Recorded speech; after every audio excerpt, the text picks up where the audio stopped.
1458.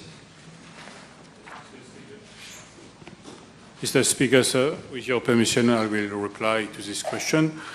Mr. Speaker, sir, Honorable Ramdani, and from nearby inhabitants and beach users, for leveling of the ground thereat, funds were allocated for same to the Beach Authority through the National Development Unit under the COVID-19 Project Development Funds.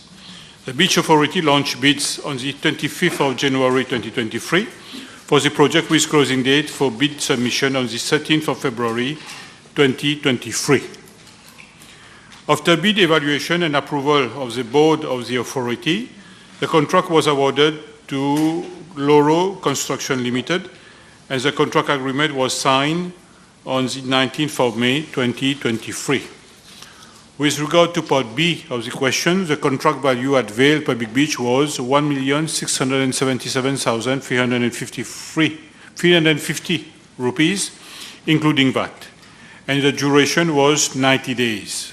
The scope of works include mainly cutting and filling of the existing ground to make it level, construction of 85-meter retaining wall with infill reinforced block wall on 3 sides, associated works with the retaining wall included construction of reinforced concrete bases, casting of a tie beam at the top and rendering and painting, supply and fixing of plastic-coated chain link fencing and associated galvanized poles of height 1.75 meters on the retaining block wall, laying of geotextile and leveling of the beach around the 150 mm to 200 mm thick layer of spores and 200 mm thick layer of imported sand over an area of 606 square meters.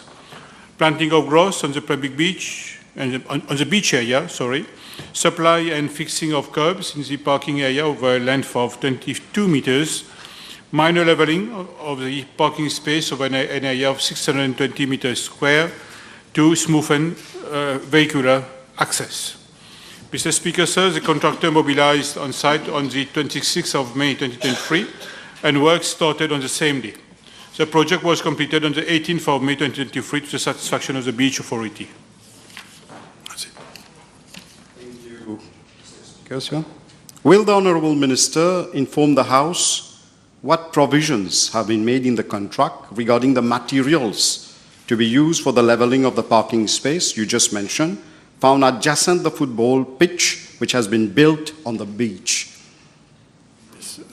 According to information which has been communicated to me, Mr. Speaker, sir, I think that the honourable member is speaking about the parking area.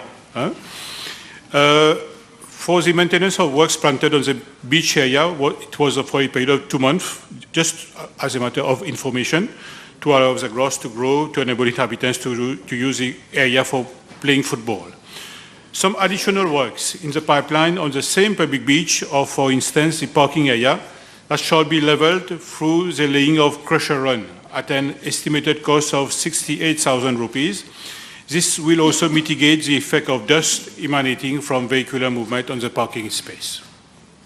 Thank you, Honourable Minister. And it is good that you are answering this question. Will the Honourable Minister initiate an inquiry to find out whether the company has violated the Environment Protection Act by using a thick layer of rock dust, not crusher run, rock dust, causing serious health issues to the inhabitants living in the vicinity of that construction site? Mr. Speaker, sir, I'm not in presence of such information. I will surely inquire. Biomia, B1459.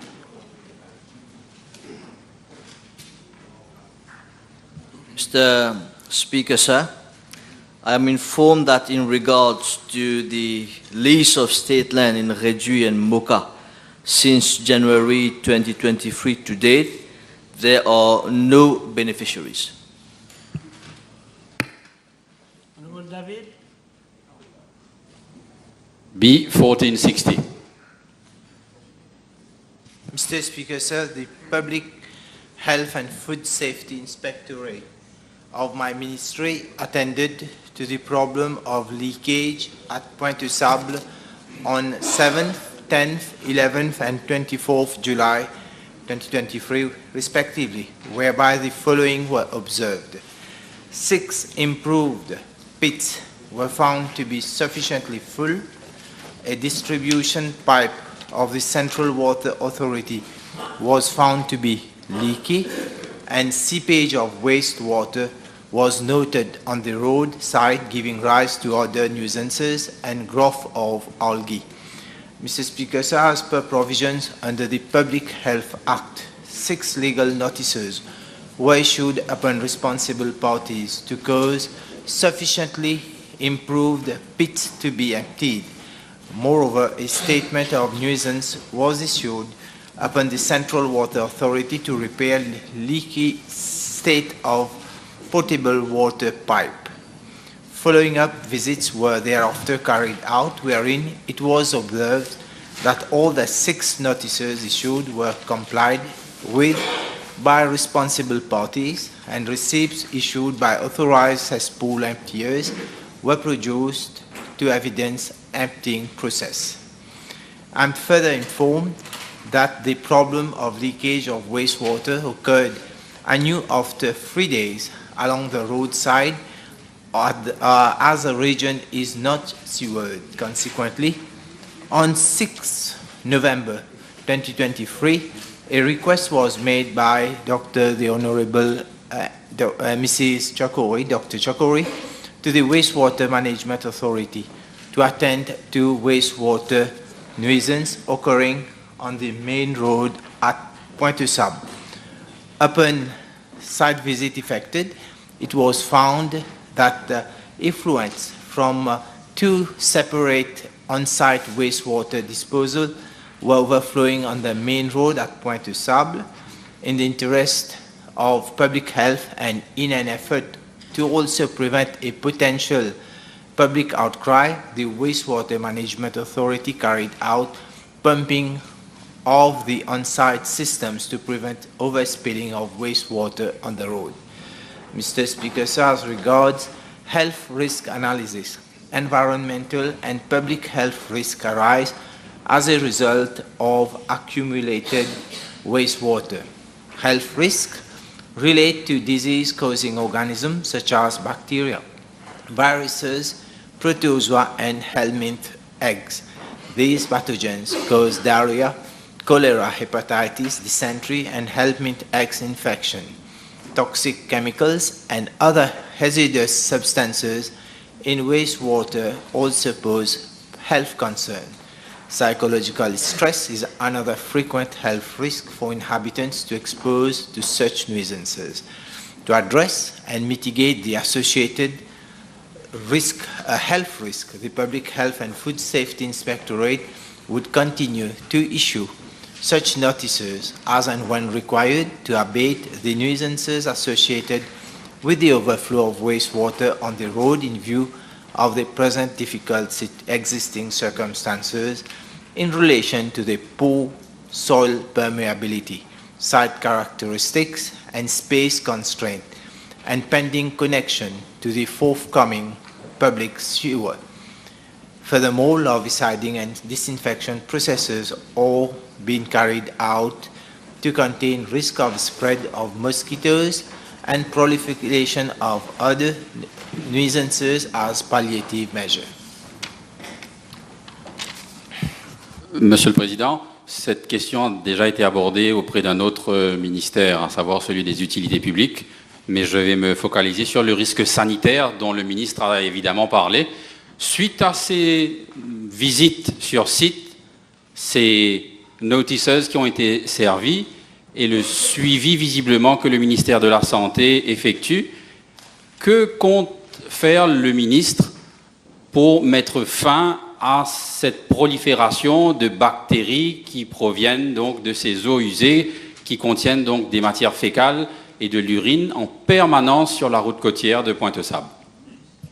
Mr. Speaker, sir, as per the provision of the Public Health and Public Health Act, so the Ministry of Health has the only means to serve notices and obviously to make give advice for improved sanitary condition. Otherwise, as per this act, it's not possible for the ministry to go beyond the provision of the Act. So this is the mandate of the Health Inspectorate to act according to this Act. And I believe the ministries also has to do the necessary provision, to make the necessary provision to solve this issue, to palliate the issue.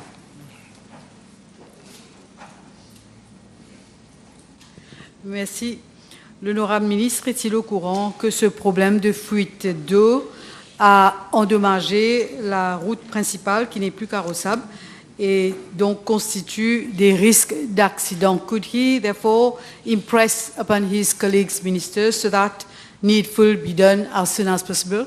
Yes, I'm sure my colleague ministers, they are very much aware of this problem, as the Honorable Doreen Chakori has already conducted 2 or 3 visits and again conducted some meetings to try to look for all the solution that is possible to alleviate this problem as soon as possible.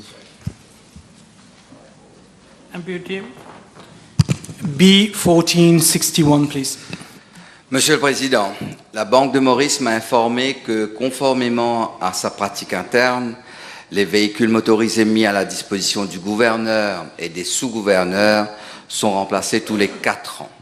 Je suis également informé qu'au moment de prendre leurs fonctions respectives en 2020, le gouverneur a continué à utiliser le véhicule qui avait été acheté par le gouverneur précédent en 2018, à savoir une Audi A8, tandis que les 2 sous-gouverneurs ont eux aussi continué à utiliser les véhicules qui avaient été achetés en 2016 pour les sous-gouverneurs précédents, à savoir 2 Mercedes E200.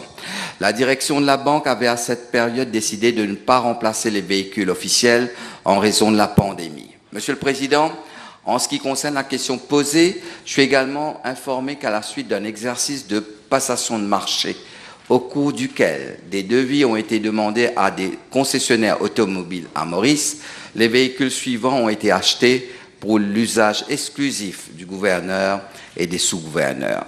Concernant la procédure de passation de marché pour l'acquisition de voitures à la Banque centrale, bien que la Banque de Maurice ne soit pas soumise à la Public Procurement Act, la Banque dispose depuis janvier 2002 et conformément aux pratiques de bonne gouvernance et de transparence, de politiques et de procédures de passation de marché qui ont été approuvées par son conseil d'administration pour l'acquisition de biens et de services. Cette politique couvre notamment la procédure d'appel d'offres, la demande de proposition, la mise en place d'un comité d'appel d'offres, la mise en place d'un comité d'évaluation et les recommandations. Conformément aux politiques et procédures de passation des marchés de la banque, un minimum de 3 offres est demandé aux fournisseurs potentiels en fonction des besoins de la banque.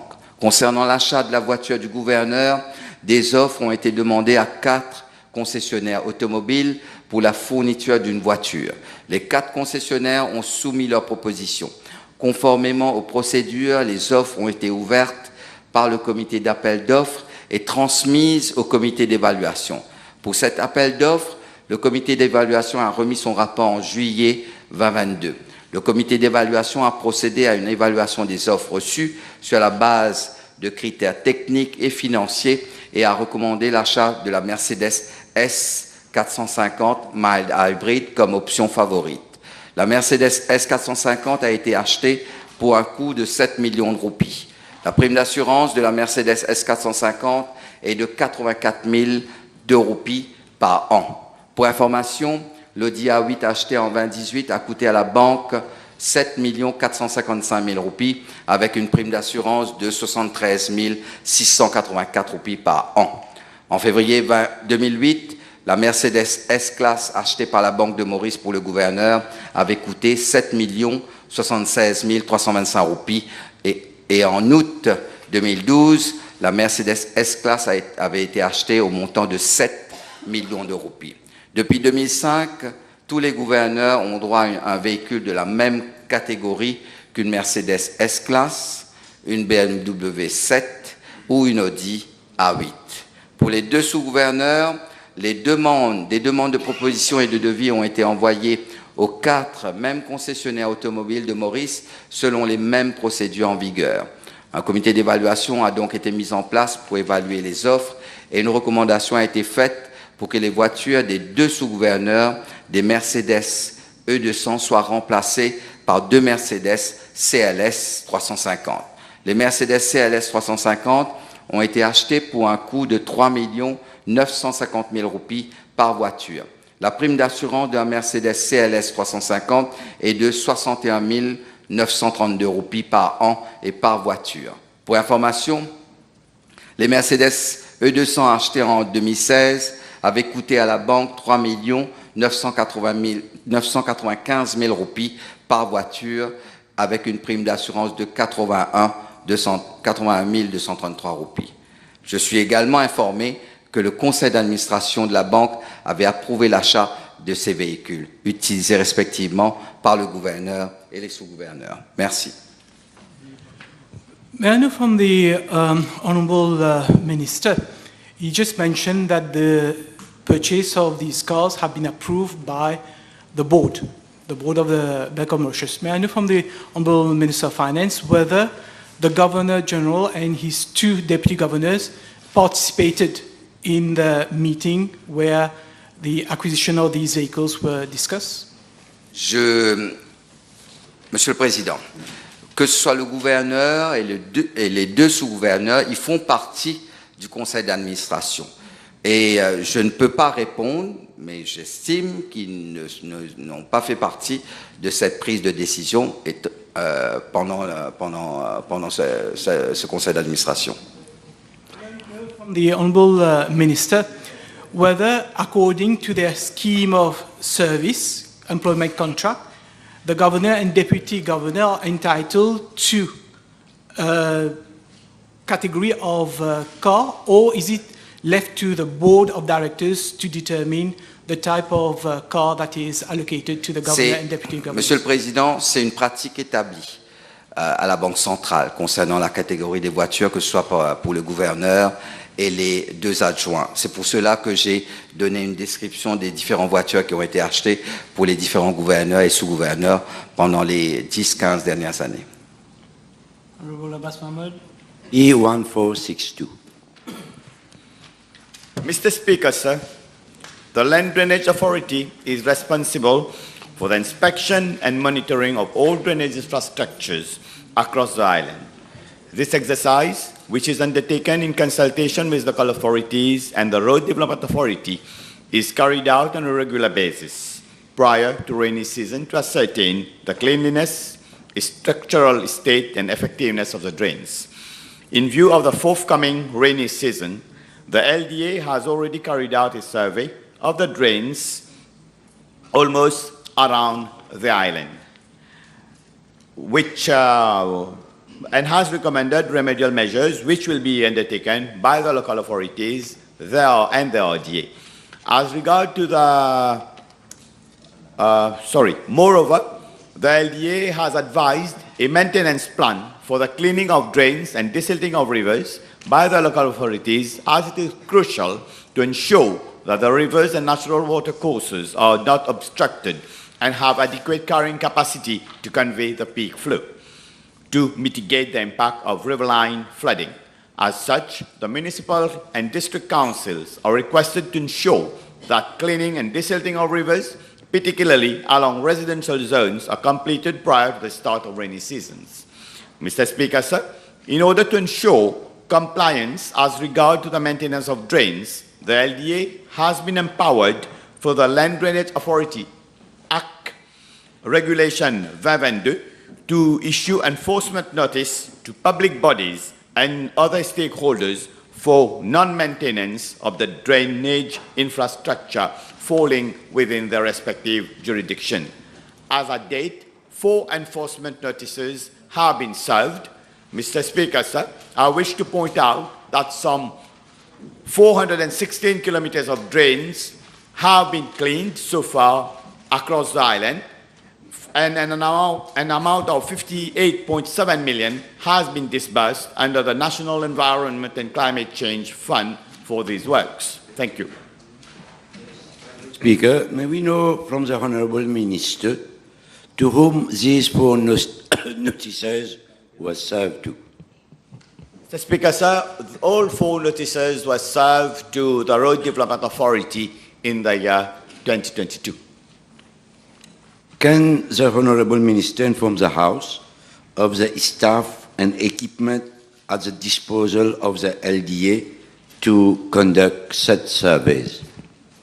Mr. Speaker, sir, 3 land drainage inspectors have been recruited and 3 land drainage officers already in post at the LDA have been tasked with carrying out the surveys. The equipment being used are drone and GPS, global positioning system, and cameras with geotagged application. Given the increasing workload, the LDA is currently working on its restructuring, and a new organigram is being finalized before recruitment could be initiated. Thank you. MP Boulel. Thank you very much. B-stroke 1463. Mr. Speaker, sir, the sustainability of any healthcare system is dependent on having the right digital transformations, digital foundations in place. And so, digital transformation is crucial in achieving and delivering reforms. With a view to ensuring better treatment of patients, my ministry has worked out clinical guidelines for each area within medical specialties and published same on the Mauritius Institute of Health Virtual Library. These guidelines are accessible to all medical practitioners and have the objective to standardize treatment through common clinical practice. Mr. Speaker, sir, my ministry has in parallel been working on the implementation of a wide-ranging digitalization of health services through the e-health system. It is expected that award will be made to the successful bidder by the UNDP by the end of November 2023.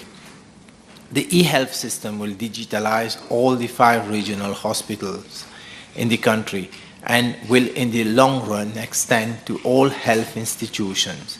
It is anticipated that when the system is in its implementation stages, training would be provided to all health professionals and would be required to use generic or specific skills to address the increased role of digital technology in our health institutions.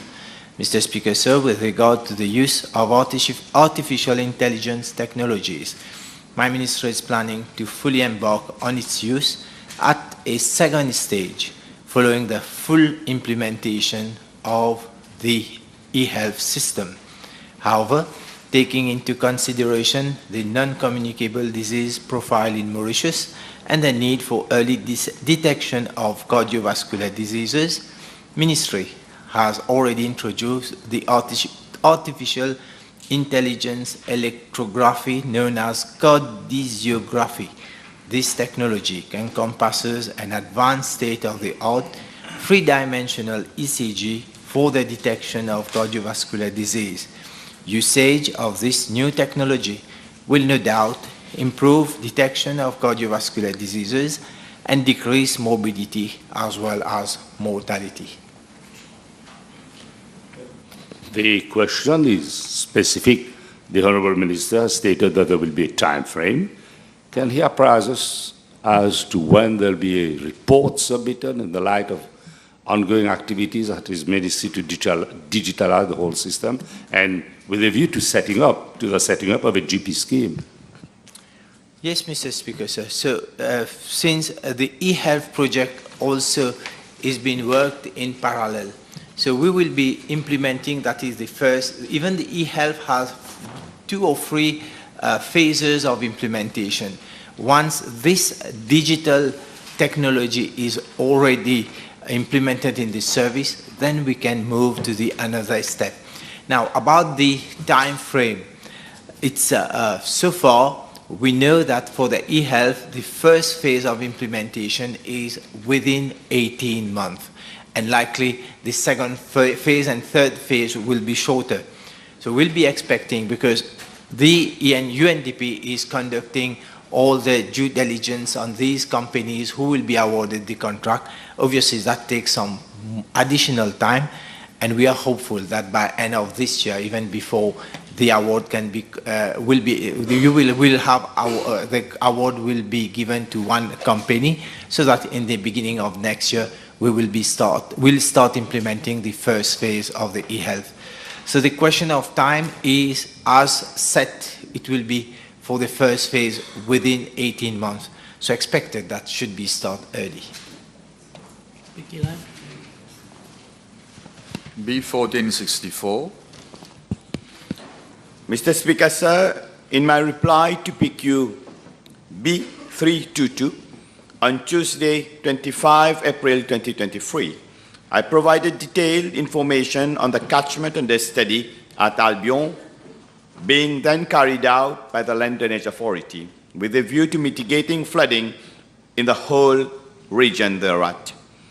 I'm informed that the LDA has now finalized a design for the construction of a cut-off drain upstream of the impacted region of Albion as an urgent measure with a view to mitigating the flooding problems being encountered downstream in the residential areas, including Mont-Selman-les-Vues d'Albion and Splendid View. The design proposal was submitted to the National Development Unit on 28 April 2023 for implementation and comprises two main sections, namely Section 1 involving of a trapezoidal cut-off drain over a length of 675 meters with a top width of 7 meters, a bottom width of 4 meters over a depth of 2 meters, which would carry the storm water flow towards Albion Approach Road to the natural water course. And Section 2, which refers to a trapezoidal cut-off drain over a length of 1,600 meters with a top width of 7 meters, a bottom width of 4 meters, and a depth of 2 meters, which would convey the storm water flow towards a drain at Mont-Selman-Sirenus. Mr. Speaker, sir, I'm informed that a site visit was carried out to assess the feasibility for the construction of the project on the 11th July 2023 with officers of the NDU, the LDA, the Water Resources Unit, and Medzin Limited.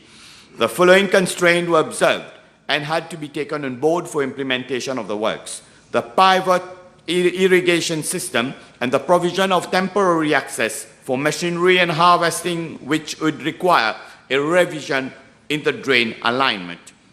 There was a need for a concrete support structure for Magenta Canal at two locations over a span of 7 meters at the crossing of the cut-off drain to be included in the specifications.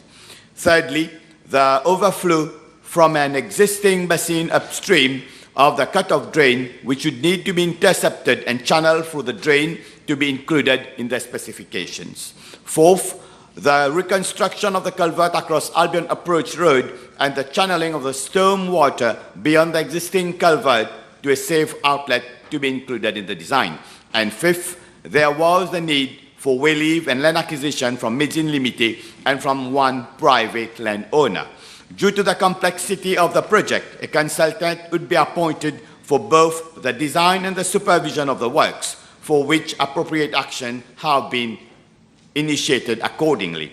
Mr. Speaker, sir, with regard to Part B of the question, I'm informed that the NDU is initiating action for the appointment of a consultant and its framework agreement. The detailed design report is expected to be completed within 10 weeks upon appointment of the consultant. A bidding exercise for the construction work will thereafter be carried out, which is expected to last around 1 month. And upon identification of a successful bidder, physical work on site would start. Thank you. Monsieur le Président, il y a certes eu des visites qui ont été effectuées par les autorités concernées, dont la NDU, la ADA, dont a fait mention l'honorable ministre, mais le constat est que les travaux d'aménagement de drains ne vont pas débuter de sitôt. Donc cela a pris du retard. Et de ce fait, l'honorable ministre ne pense-t-il pas que tout retard dans la construction de drains appropriés pourrait être hautement préjudiciable pour les résidents dans ces régions, et cela en prenant compte que le canal de de magenta qui débordent lors des pluies diluviennes? Mr. Speaker, sir, my honorable colleague will appreciate that we'd have loved to start the work tomorrow itself. But then we have the studies that need to be conducted. We need to make sure that the whole area is being studied. And as I mentioned here, it's falling under a site where you have, for instance, as mentioned, the private irrigation system, which has to be taken care of. You have water flow coming from Mont-Selman, from the land of Médine, and we have land acquisition issues, we have wayleave issues that we are having to deal with. Then we are trying to start as soon as possible we can, but then those studies are important so as once the works is done, we don't have to come on the same site again for mitigating measures. So I understand the qualm of the honorable member, son inquiétude. Yes, we are with you in this. We are doing the best we can, but we have to put a consultant on this. And as I'm telling you, we are there. We are giving it to our framework contractor. The work will start immediately, and it's going to take another maximum of 10 weeks to have a complete design of the whole area. Comme le ministre d'habitude dispose de toutes les informations nécessaires, peut-il par rapport à la circonscription numéro 20 nous dire s'il y a d'autres travaux de construction de drains en cours? Si oui, peut-on savoir où? Et de nous indiquer les coûts y relatifs.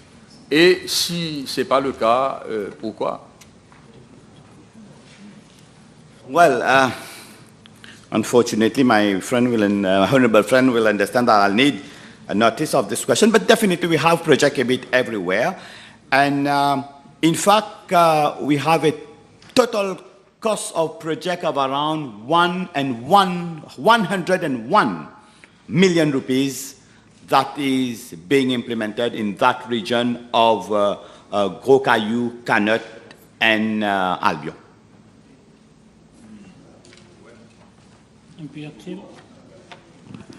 B1465.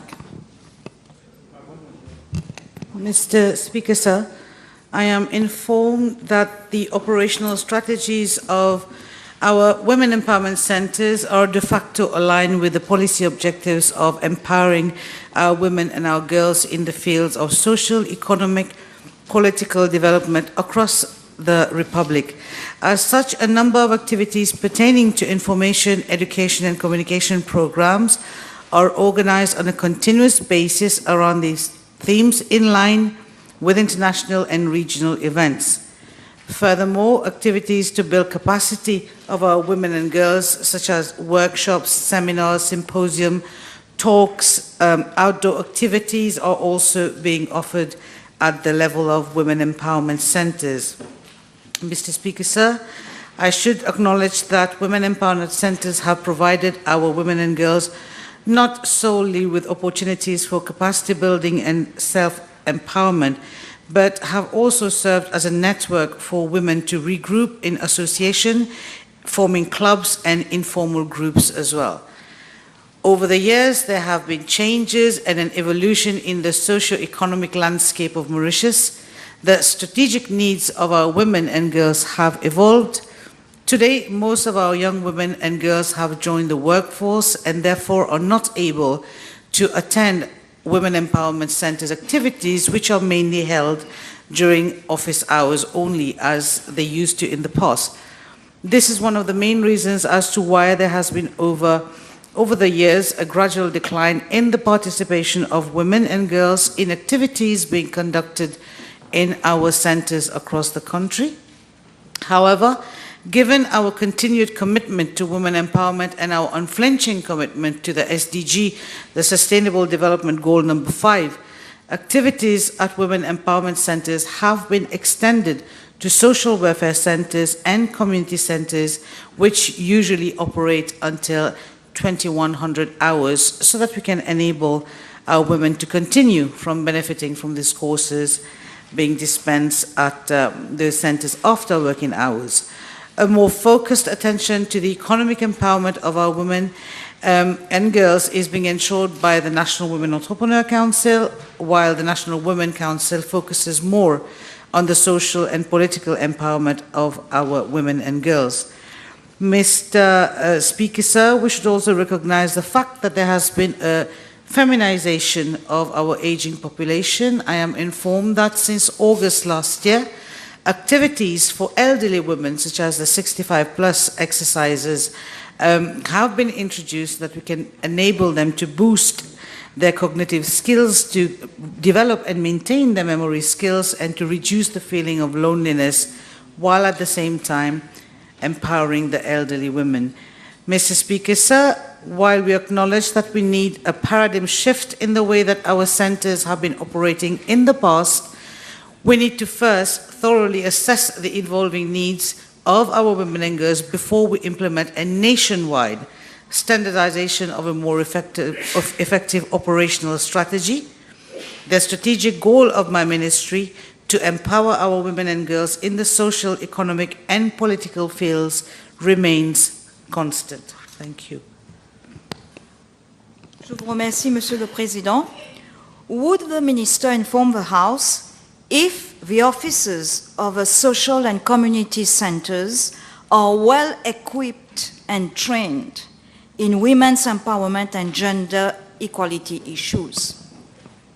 Mr. Speaker, sir, I would reassure the Honourable Member and the House that, yes, indeed, the offices of the various social division of my ministries are very well versed, whether it is to do with adult literacy, beauty care, gym, sustainable development, food security.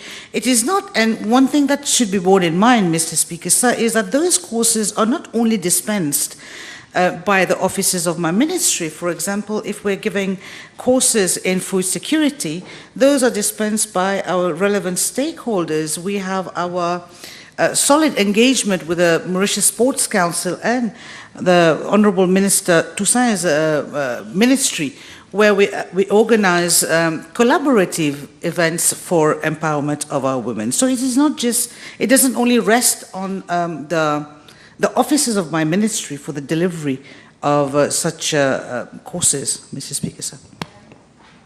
Je vous remercie, Monsieur le Président.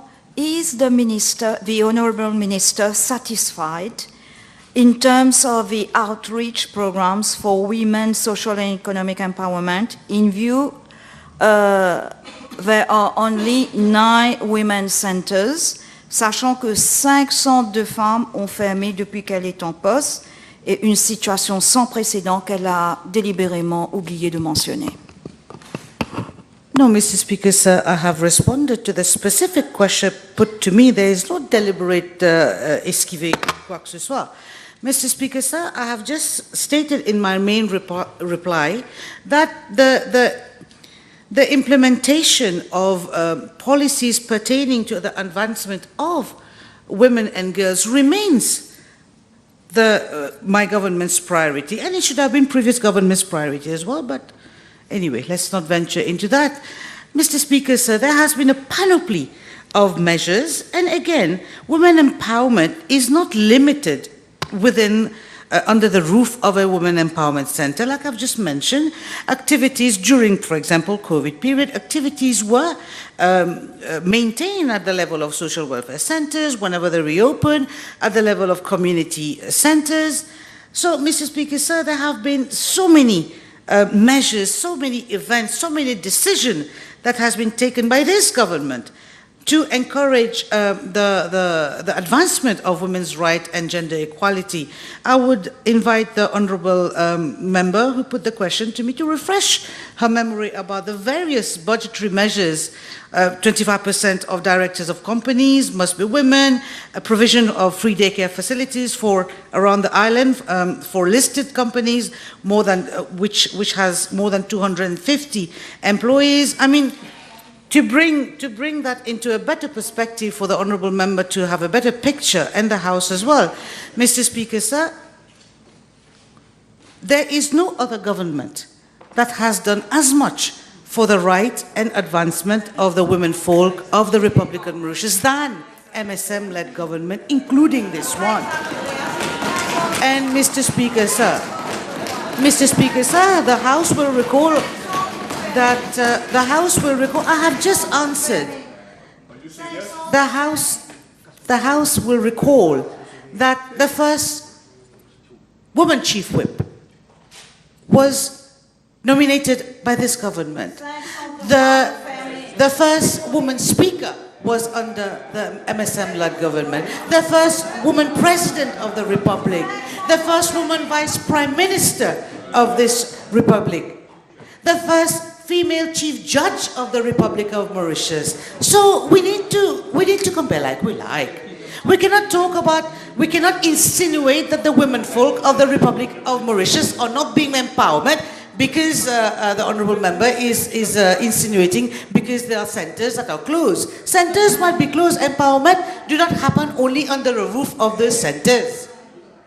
The policy of this government to maintain, in fact, to further the empowerment, things have changed. I have just answered in my initial reply that we need to consider, we need to carry out a thorough survey. We need to be able to make evidence-based policy decisions. And for that to happen, an étude est demandée, and that has to happen first. Then we're talking about the digital era. We're talking about artificial intelligence, our women in Bitcoin, our women in fintech. So it is not only empowerment is not limited under the roof and the four walls of an empowerment center. What is happening now?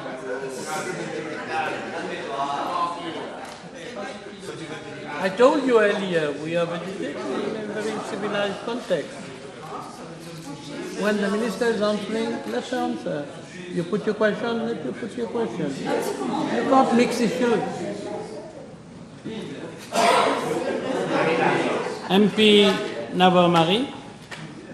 Donc, vous permettez que je pose une question supplémentaire sur la question qui a déjà été posée. Une simple question. Non, j'ai dit non, c'est non. Même la moitié.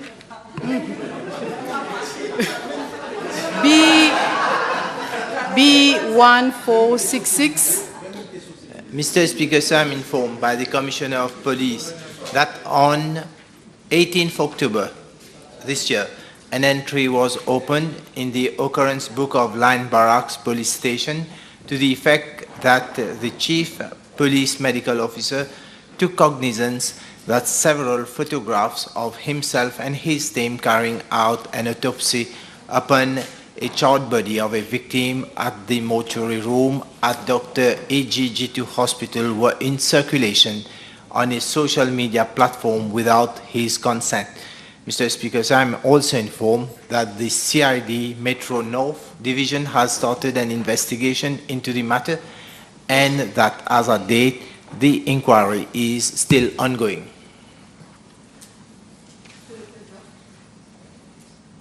Merci. L'honorable ministre est-il au courant que le constable suspecté d'avoir pris des photos à la mortuary room de l'hôpital G2 a déjà quitté le pays? Mr. Speaker, sir, this is not, there is an inquiry as stated whether whoever been the suspect has left the country. It is not for me to reply because the inquiry is still ongoing. Le ministre pourrait-il nous dire quand est-ce qu'il pense que l'enquête va être complétée? Mr. Speaker, again, this question, once the inquiry is ongoing for the police, it's not possible for me to give any details or, give... Honourable Dulab, B1467.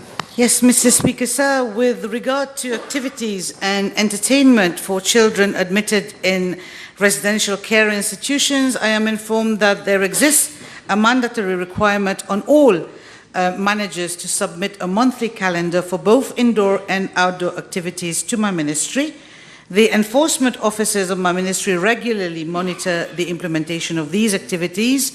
They also ensure that all outdoor activities proposed by the managers of the RCIs are according to different criteria like age group and number of caregivers required to supervise the activities, taking care of all security and sanitary measures. The outdoor activities include, but are not limited to, outings to the seaside, visit to leisure parks, museum, only to name a few. Mr. Speaker, sir. Furthermore, in the context of the Universal Children's Day that is celebrated on the 20th of November every year, my ministry, in collaboration with the National Children Council, is organizing a recreational fun day at Gros Caillou Leisure Park, whereby about 200 children aged between 8 and above from different RCIs will be participating in a number of recreational activities such as tyrolienne, pédalo, and etc. Mr. Speaker, sir, I am also informed that children admitted in the RCIs, especially those aged between 7 and 15, will be participating in the much laudable program Nager c'est vital, organized by the Mauritius Sports Council, that is going to be held throughout November and December. My ministry will be providing the necessary equipment for that purpose. The children will also be participating in the Spécial Vacances organized by my good colleague, the Minister of Youth Empowerment, Sports and Recreation. Thank you, Mr. Speaker, sir. The Minister mentioned activities organized for the Universal Children. They're good enough, but I would like to know for the other days during the school holidays. So, Mr. Speaker, sir, can the Minister tell us whether the list of activities, it is being prepared by the RCIs or it's your ministry that provides these activities, the list of activities? Thank you. No, Mr. Speaker, sir, the list is not prepared by my ministry. The list is submitted by the management of every RCI that houses our children. We have a list. My ministry is in possession of a list of all the, in fact, we call it the calendrier d'activité for each and every month. And I do have the one for November and December. But there are some information herein which is quite confidential, and I would rather not table this. Thank you. I heard from the Minister that special arrangements are being made for these children for the end-of-year holidays. Can we know what are these special arrangements? Mr. Speaker, sir, as I mentioned, and the House will appreciate, the children who are housed in our RCIs are housed there and they are protected within a legal framework. So when I speak about special arrangements, I am mentioning specific security arrangement, specific sanitary measures that has to be addressed, the health check that has to be carried out, and authorization obtained from relevant authorities before we can allow our children to participate in different specific activities. Yes, thank you, Mr. Speaker. B1468, please. Mr. Speaker, sir, I wish to refer the Honourable Member to the reply I made on the 23rd of May 2023 to Parliamentary Question B620 on this issue. I'm informed by the Municipal Council of Aqua Phoenix that the cost for the design, construction, installation and commissioning of the lift shaft and passenger lift at the Municipal Reception Hall was 4.2 million. The work were completed and commissioned on the 22nd of June 2022. Speaker? Yes. May I ask the Honourable Vice Prime Minister whether he's aware in the total sum of 6 million rupees that have been spent for the renovation of this municipal hall, is he aware that the kitchen, the electrical appliances, wiring have not been subject to the renovation and it is in a very deplorable state? Can the Honourable Vice Prime Minister confirm same, whether he's got a report from the Municipal Council of Aqua Phoenix to that effect? Mr. Speaker, sir, the question is on the lift. It's not in the kitchen. First, supplementary question. We move on. Part C of my question, Mr. Speaker. Part C of my question. No, my supplementary question is with regard to the total cost incurred, therefore, with regard to renovation of building of La Salle des Fêtes.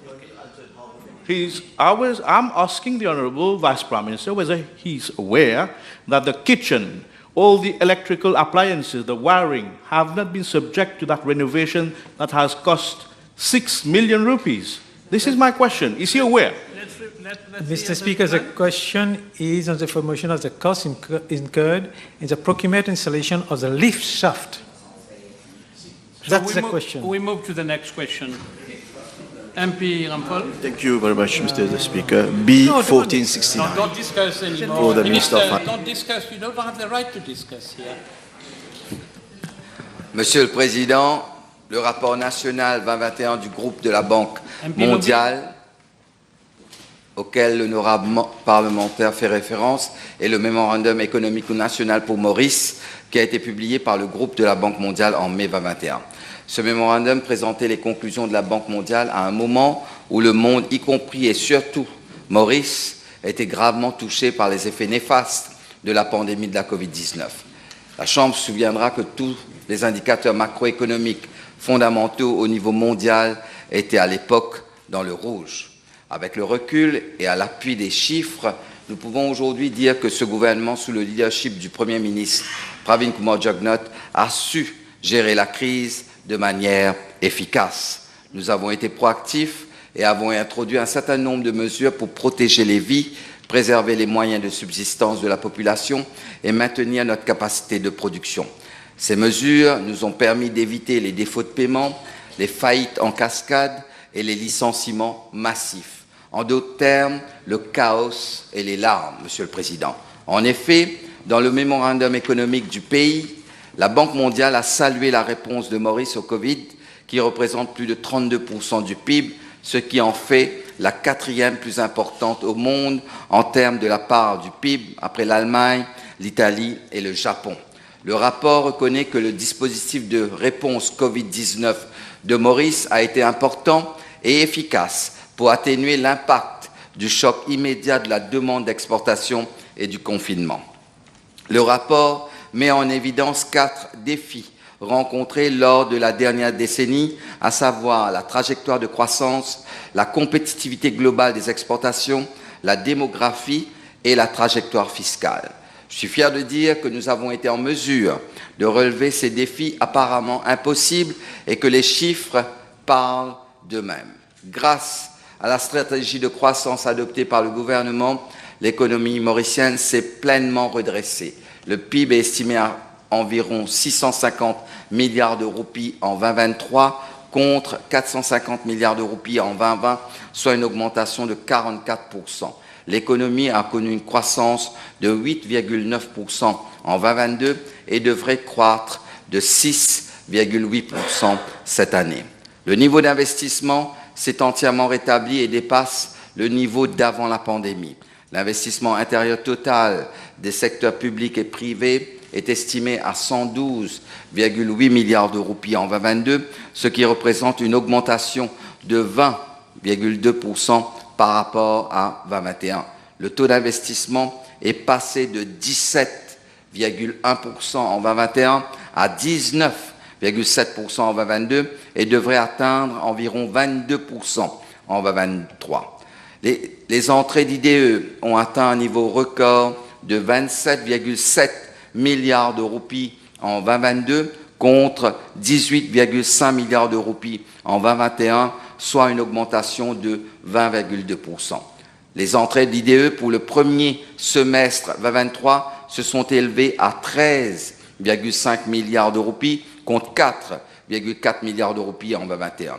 La productivité du capital a augmenté de 7,6% en 2022 contre 2,3% en 2021 et un taux négatif de 15% en 2020.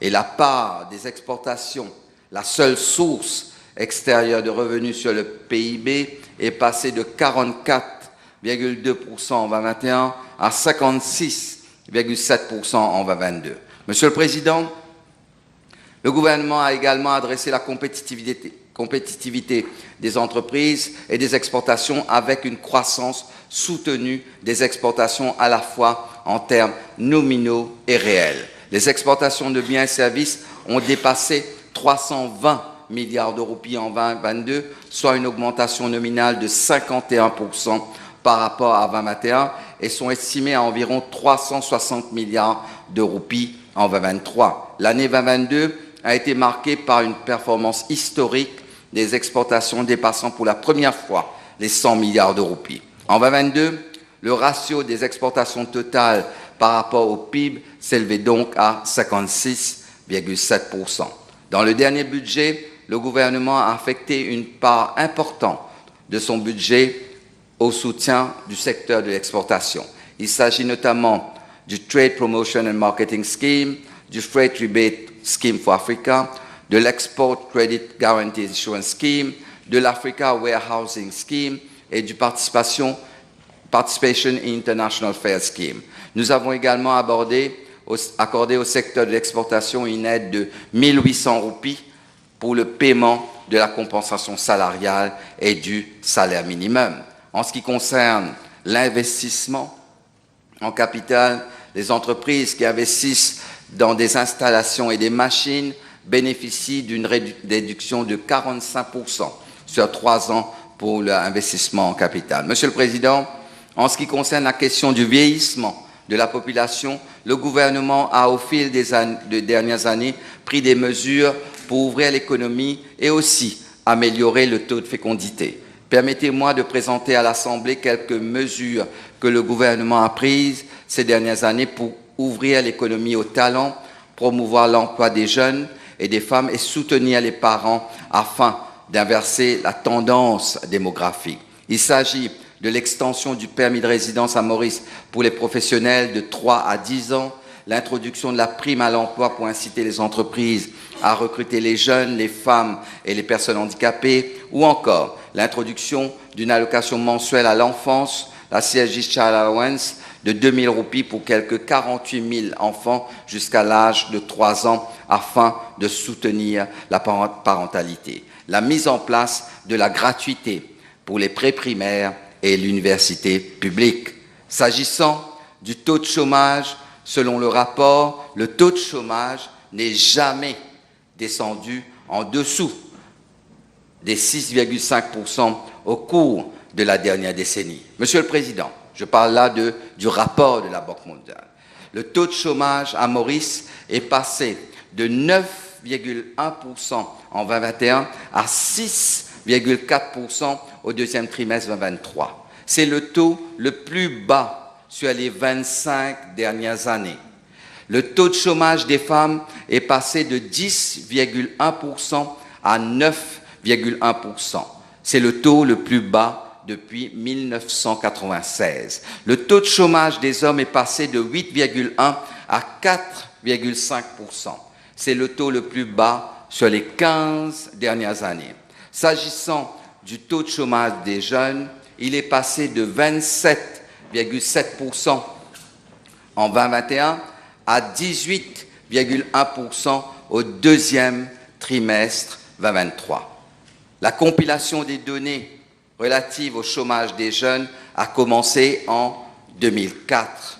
Monsieur le Président, le taux de 18,1% est le taux le plus faible depuis cette date. De plus, la population active est passée de 532 800 personnes en 2021 à 591 300. C'est un record. Ces chiffres montrent clairement que les conditions du marché du travail se sont nettement améliorées avec la reprise des activités économiques, démontrant encore une fois la pertinence et l'efficacité de cette politique économique. Je vais maintenant aborder la 4e question concernant les déficits budgétaires et la dette du secteur public.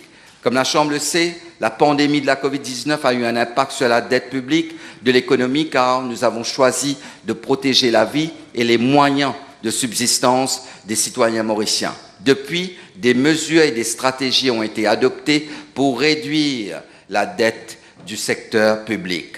Grâce à ces mesures prises, le déficit budgétaire en pourcentage du PIB a été ramené d'environ 11,4% en 2019-2020 à environ 3% pour l'exercice budgétaire 2023-2024.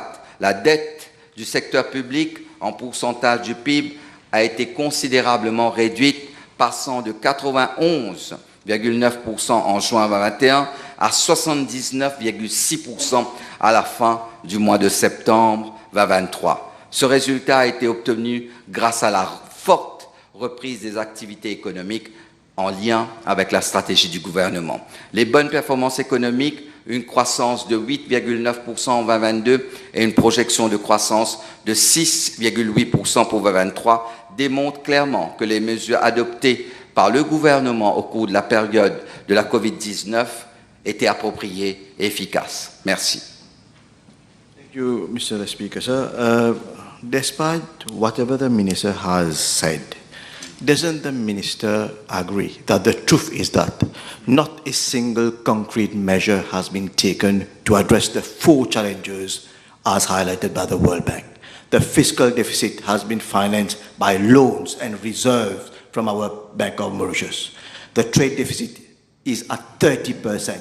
We have not taken advantage of the trade agreement with India and China. With regards to the consumption, we are heavily reliant on consumption. Doesn't the... Honourable member, excuse me. It looks like, excuse me, that's my first. It looks like you are rebutting. It's not a debate.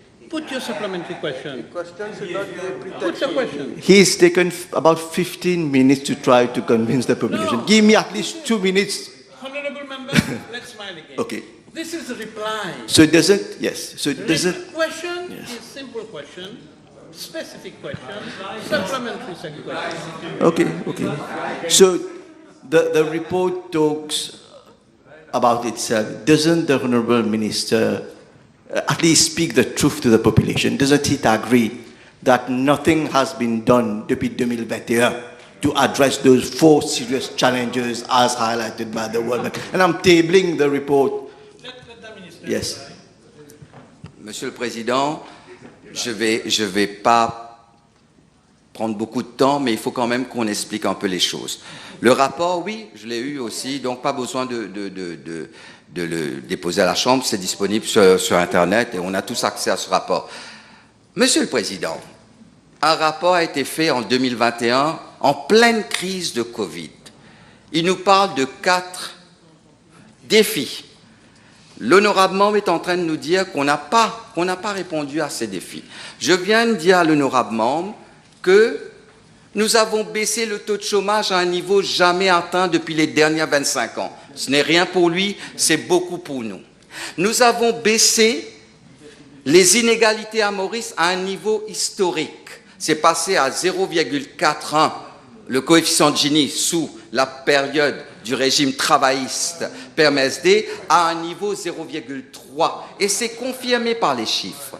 Nous avons fait en sorte d'améliorer les conditions de vie. Nous avons eu la pire crise économique de toute notre histoire. Et pourtant, nous sommes en train de baisser le niveau de la dette et on est en train d'avoir cette pente descendante. Je ne vois pas où on n'est pas en train de répondre aux défis que la Banque mondiale avait dit dans ce rapport. J'ajoute, la Banque mondiale parle de défis de croissance.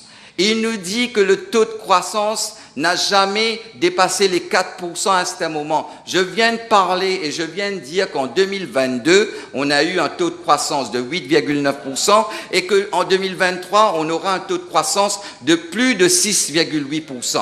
Ça a été reconnu par le FMI. Ça n'a pas, j'ai pas dit moi. C'est le FMI dans le rapport, le World Economic Outlook de 2023. Il reconnaît, il avait titré en 2022, octobre 2022, le FMI annonce qu'on va faire 6,7%. Et il termine cette année en disant que non. En 2022, Maurice a fait 8,7%.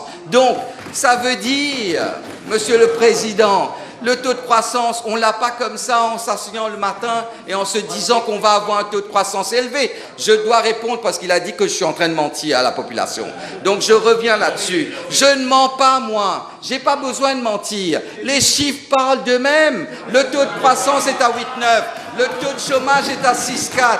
On est en train d'avoir des niveaux d'export qui cassent les records, 320 milliards de roupies. Jamais on ne l'a fait. Donc, moi, je ne mens pas, ce sont les chiffres. J'ai été le premier, Monsieur le Président. Monsieur le Président, Monsieur le Président, Monsieur le Président, j'ai été le premier. Don't provoke me to withdraw. Don't provoke me. You are a very good citizen. Don't provoke me. Monsieur le Président, j'ai l'habitude de dire les choses. J'ai été le premier ici, dans cette chambre, à venir dire en 2020 que nous partons, que nous avons un risque d'un chaos social, qu'on était en face de nous, qu'on avait le risque d'avoir 100 000 chômeurs. Et j'avais dit qu'on est en train de travailler pour éviter ce chaos social. Et c'est ce qu'on a fait. J'attendrai de l'opposition qui nous disent, pas bravo, mais qui disent, ben oui, le taux de chômage maintenant a baissé à 6,4%. C'est tout ce que je demande à l'opposition. Pas de me dire qu'on a menti. Où est-ce qu'on a menti, Monsieur le Président? Sur quel chiffre j'ai menti? Sur les chiffres du FMI ou bien de... Monsieur le Président, on peut demander de lettres entre vous. Les chiffres parlent dans les rapports. Vous prenez un rapport de 2021 et vous venez nous dire, prenez le rapport de 2023, Monsieur le député. Merci. The minister keeps talking about croissance. Doesn't he agree that it's the depreciation of the rupee and the inflation that has brought up this soi-disant croissance que vous êtes en train d'embêter la population avec? Monsieur, laisse... Order. Let the minister reply. Order. Both sides of the House. Both sides of the House. Honorable Nya, there is only one speaker. Honorable Amans, there is Uti, there is only one speaker. Honorable, quiet. The minister will reply. Order on both sides. Order on both sides. Monsieur le Président, j'ai pas besoin d'embêter la population. Je viens pas raconter des histoires. Moi, je suis pas venu en période de forte croissance enlever le pain et les avantages aux plus vulnérables. Nous, pendant cette période de difficulté, on a payé les salaires. On est en train de tout faire pour améliorer les conditions de vie de tout le monde. Non, Monsieur le Président, je dois répondre à cette question. Je ne mens pas à la population. Would you please withdraw from the chamber?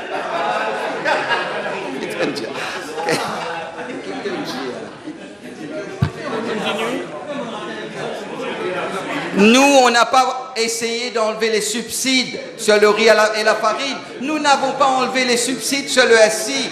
Nous avons travaillé pour la population. C'est pour cela que les inégalités sont en train de baisser. Reconnaissez au moins cela, Monsieur le député. Les inégalités sont en train de baisser. Ça a été affirmé. C'est écrit dans le rapport de la Banque mondiale, Monsieur le député. Allez lire ce rapport. Vous allez voir que les inégalités ont baissé. À ce moment-là, on aura une discussion de nouveau. The next question, MP Duman. B1470. Mr. Speaker, sir, I'm informed that my ministry has been liaising with the Attorney General Office and the Ministry of Foreign Affairs, Regional Integration and International Trade to obtain quotes from the law firms in Spain for their legal opinion and court proceedings, and secure a place in Spain to store the ventilators in case an expert opinion would be required on the functioning of the ventilators should the ministry initiate legal actions against pack and blisters. On 4th November 2022, the Honorary Consul of Mauritius in Madrid submitted details from 3 law firms and which were communicated to the Attorney General Office. Ferran Abogados and Associados was selected as law firm, and on 24th March 2023, a letter containing a complete set of all documents and correspondences exchanged with Plaque and Blister were expedited to it.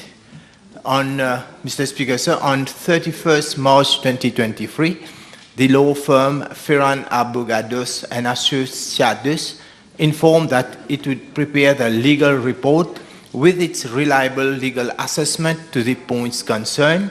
The legal report was submitted to my ministry on 29th May 2023. The law firm strongly advised for an expert report on the deficiencies in the supplied equipment from a technical point of view, as same would be decisive in the legal procedure.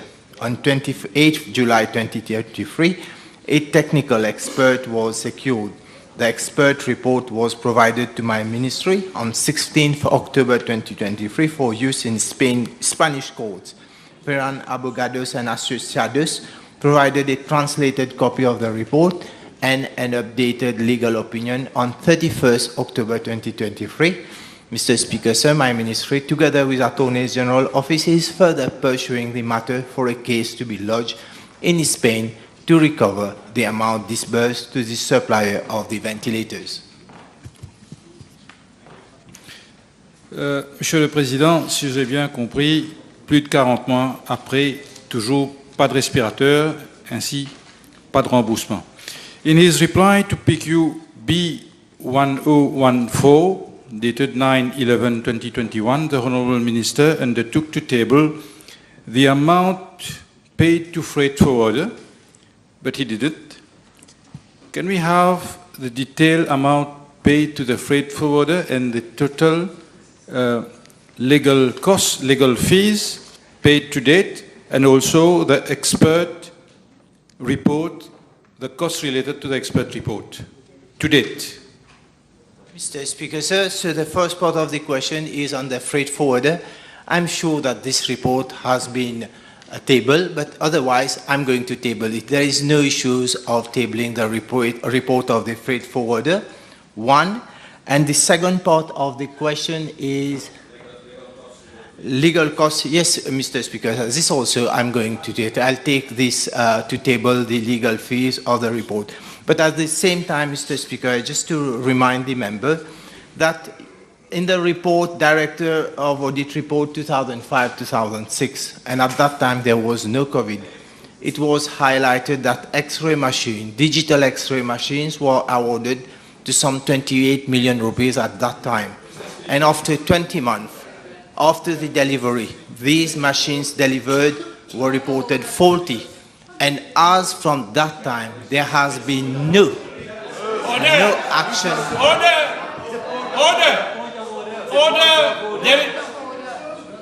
Don't defy my authority, if not you will walk out. Continue. Yes, Mr. Speaker, sir, why I'm stating this? Because the honourable member has said after 2 years or 22 months where the matter stand, but at that time, once the report was, the audit report at that time, and onwards, the years onward, there has been no action taken for those kind of reports already submitted by the Director of Audit. Honourable Minister undertook to table all the costs and documents. He undertook 2 years ago, in 2021. That's why I'm asking him. We are not talking about X-ray machine. We are talking about pack and blister and ventilators. Specific question. Let the Minister reply. Yes, Mr. Speaker. So I'll check that whether this report has been tabled, the freight forwarder report, but I have the amount the Attorney General Office informed the selected firm, that is in the first instance for a legal opinion amounting to 15,000 euro, excluding taxation on the strength of the claim of my ministry. So that is what I have at present, but I'm sure I'm going to table the report of the freight forwarder. That is not a problem to table. The next question, MP Joanna Béranger. B1471. Mr. Speaker, sir, in reply to PQs B1168 and B1257, I had informed the House that the long-tailed macaque seized at Jinfei were being kept at Biosphere Trading Limited, pending the outcome of the court case entered by Hammerhead International Limited. I also inform the House that my ministry, through the Livestock and Veterinary Division and the National Parks and Conservation Service, have entered a case against the company for ill treatment of animals and for illegal possession of macaque, respectively. The director of the Hammerhead International Limited has been bailed out in the case for breach of animal welfare by furnishing a surety of 15,000 rupees and a recognizance of 15,000 rupees. The bail has been enlarged up to 23rd January 2024. I am informed by the police that inquiry in both cases is still being pursued. Mr. Speaker, sir, at our sitting on 17th October 2023, the Honourable Member had informed on a case where the same company was suspected to be involved in another case of illegal trafficking of monkeys. In fact, during the course of their routine patrol and while accessing forest estate land at Bejiko through land owned by Rosebell Sugar Estate, forest officers were stopped and denied access by 3 employees of Hammerhead International Limited. The company's employees informed that they cannot allow officers to trespass on the land and that they should have the approval of the director. Forest officers showed their identity cards and explained that the powers are conferred upon them under the Forest and Reserve Act 1983 to have access to private lands. However, access was denied to them. The forest officers then proceeded to Sangolet Police Station and returned to the site with the support of police, where at that time they met the director of the company, namely S.J. The latter informed that no forest officer would be allowed access to the land, which is under the purview of the Rosebell Sugar Estate Board, with whom he is currently renting same. The forest officer reported the matter at Sangolet Police Station, reference OB 264-2023. On the following day, that is on the 8th September 2023, officers of the National Parks and Conservation Service conducted a site visit and no monkey was seen and no evidence of monkey breeding activity was found. A statement was accordingly made to the police on 11 September 2023 by officers of the National Parks and Conservation Service. 1 week later, forest officers again went on the site to access state land Bejiko and found that the site owned by Rosebell Sugar Estate was vacant. Mr. Speaker, sir, at our sitting on 24th October 2023, I assured the House that my ministry will come up with more stringent measures in respect of combating illegal trapping and illegal trafficking of macaque. Following a meeting I chaired on Thursday, 9 November 2023, along with the 6 registered companies, a technical committee has been set up to come up with proposals for implementation along with all implications. Merci. L'honorable ministre a expliqué à la Chambre que les officiers de son ministère sont revenus sur le site le lendemain après s'être vus refuser le droit d'entrée sur le terrain appartenant à Rosebell Sugar Estate. Le ministre peut-il nous dire si les caméras installées par M. S.J. pour sécuriser son terrain ont été visionnées pour pouvoir confirmer que des singes, des macaques à longue queue, étaient bel et bien gardés sur le terrain illégalement préalablement, avant le jour où les officiers sont venus constater qu'il n'y avait plus rien? Est-ce que les caméras ont été visionnées? Et si ça n'a pas été, est-ce que le ministre peut donner la garantie que le nécessaire sera fait pour que ça le soit? Merci. Mr. Speaker, sir, as I mentioned in my reply, there was a statement made by the forest officers to the police as regards to the suspicious case. And I can assure the honorable member that police inquiry is still ongoing. And in case there is a need to view the camera, we are going to see to it. Ainsi, le ministre a mentionné le terrain appartenant à Rosebel Sugar Estate et le monsieur SJ fait visiblement l'objet de plusieurs complaintes. Malgré tout, le gouvernement a signé un pre-lease agreement avec lui le 28 septembre 2022 pour lui permettre de bénéficier de 234 arpents appartenant à Rosebel Sugar Estate. L'honorable ministre peut-il dire à la Chambre si un lease agreement a été signé le 28 septembre 2023, comme le voudrait le pre-lease agreement signé avec M. SJ à travers sa compagnie Hammerhead Limited, pour lui permettre de faire l'élevage et l'export de macaques à longue queue?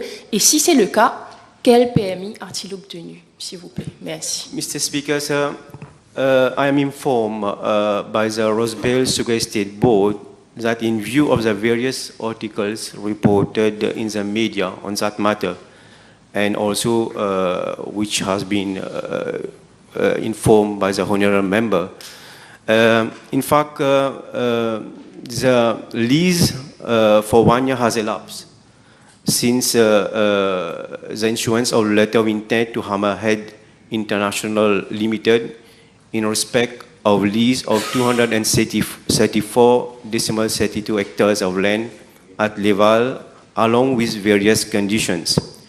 Following legal advice, board will not proceed with the grant of the lease to Hammerhead International Limited.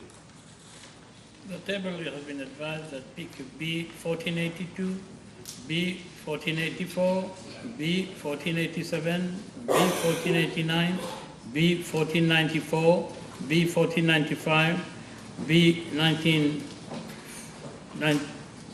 I think it's 1496, B 1498, B 1500, B 1503, B 1507, B 1510 have been withdrawn. Next question. B 1472. Thank you. Mr. Speaker, sir, to curb the prevalence of pre-diabetes and diabetes among the Mauritian population, strong preventive measures in the form of legislations, policies and action plans have been devised. In this context, the sugar tax that was introduced in 2013 has been raised in 2022 in order to further discourage the population to consume sugared beverages. In the same vein, the sale of soft drinks in all educational institutions is prohibited to prevent our young ones to consume excessive sugar and thus develop health complications. Moreover, there has been a 10% rise in the price of alcohol and tobacco products during the last 2 financial years, as these are high-risk factors for acquiring diabetes in the future. Mr. Speaker, sir, on the legislative point of view, the public health prohibition on advertisement, sponsorship, and restriction on sale and consumption in public places of alcoholic drinks was amended in 2021, and the public health restrictions on tobacco products was amended in 2022. The new legislation on tobacco is in force since 31st May 2023 with the concept of plain packaging. One of the salient features of the regulation is that no tobacco vending licenses will be delivered to new retailers located within the perimeter of 200 meters of educational institutions, sports and leisure facilities. Mr. Speaker, sir, my ministry has also developed various action plans, including the National Sport and Physical Activity Policy 2018-2028, developed in collaboration with the Prime Minister's Office and other ministries, the National Action Plan to Reduce the Harmful Use of Alcohol, 2020-2024, National Action Plan for Tobacco Control, 2022-2026, and more recently, the National Integrated NCD Action Plan, 2023-2028, to combat diabetes and prediabetes and other non-communicable diseases. These action plans have well-defined strategies to further curb the prevalence of diabetes and pre-diabetes. Mr. Speaker, sir, communication is a key player in the fight against diabetes and pre-diabetes. In this respect, as part of the communicative strategies for prevention, TV and radio programs dedicated to health promotion are broadcasted at peak times, and much emphasis is laid on lifestyle modification during these programs. A Facebook page is also available, and media contents in relation to healthy lifestyle are regularly posted online to sensitize the population on diabetes and its associated complication. Apart from traditional and digital platforms, health promotion campaigns are organized in the compound of commercial centers, shopping malls, district councils, municipal councils across the island to reach a greater number of persons. Some 4,500 to 5,000 persons have visited the different stands at each session. Mr. Speaker, sir, for the control of diabetes and prediabetes, early detection is essential. In this context, so as not to leave no one behind, strategic measures are undertaken at different levels of the population, namely at work sites, in the community, and in schools. My ministry carries out the Prévention nationale pour les maladies non transmissibles through its mobile clinic services in the community. On a yearly basis, about 270 communities and 295 work sites are visited, and around 40,000 persons are screened for NCDs. These screening programs are carried out in collaboration with civil societies, the National Empowerment Fund, as well as non-governmental organizations for vulnerable groups of the population. Furthermore, screening programs for students of secondary schools of grades 7, 9, and 12, aged between 13 to 17 years, are carried out through the school health programs for secondary schools for the early detection of NCDs, and around 39,000 students are screened annually. Newly diagnosed cases of diabetes and prediabetes are referred to the nearest health facility for prompt management. When diagnosed with associated risk factors such as obesity or tobacco consumption, the participants are referred to a nutritionist or to smoking cessation clinics in the region. On the other hand, students found to be obese and having family history of diabetes are screened for diabetes with HbA1 test. Mr. Speaker, sir, considerable progress has also been made with regards to management and treatment of patients with diabetes, prediabetes and associated risk factors in NCD clinics at primary health care points. Diabetic patients are regularly assessed by community physicians and are referred to a multidisciplinary team depending on the patient's medical condition. New health facilities comprising of diabetic food care services have been established since 2020. Yes, because this is an important subject. More than 40% of the population, it's so important to deal, and it needs your collaboration as well. If you're tired of listening diabetes, tomorrow is a diabetic day. It's such an important topic. You're invited to a religious ceremony? No. So new health facilities comprising of diabetic food care, it's so important for all of us. Services have been established since 2020. Diabetic specialized nurses have been trained to manage cases of podiatry as well as advanced wound care dressing. In addition, retinopathy screening services are also available at 6 retinal screening units where dilated eye examination is conducted every 1 to 2 years, starting at the time of diagnosis. Treatment for cataract and diabetic retinopathy also carried out through laser therapy and injection therapy. Mr. Speaker, sir, moreover, several surveys and research work in relation to diabetes and risk factors have also been carried out in order to devise appropriate intervention strategies so as to reduce its incidence and thus improving disease control. My ministry, in collaboration with international consultants, conducted the Mauritius Intensive Diabetes Action Study, MIDAS. In addition, my ministry also conducted a study on development and evaluation of a technology-assisted diabetes prevention program in collaboration with Diabetes Research Foundation, Chennai, India, in Mauritius, to evaluate the impact of text messaging on the prevention of diabetes in the Mauritian population who are at high risk of developing diabetes from 2019 to 2021. Thank you, Speaker, and thank you, Honourable Minister, for this very comprehensive answer. We know smoking is one of the major causes of type 2 diabetes. Can Honourable Minister inform the House what action is being taken at his ministry to discourage smoking and, of course, any campaign, sensitization campaign with respect to smoking and diabetes? Thank you. Yes, Mr. Speaker, sir. So smoking is a very important risk for developing diabetes, and as I stated in my reply, from the legislation point of view, there has been a lot of many amendments brought to the smoking cessation activities introduced in Mauritius since this year, and as well as a mini campaign on prevention and the offering services for those who are for smokers to quit smoking in different smoking cessation clinics.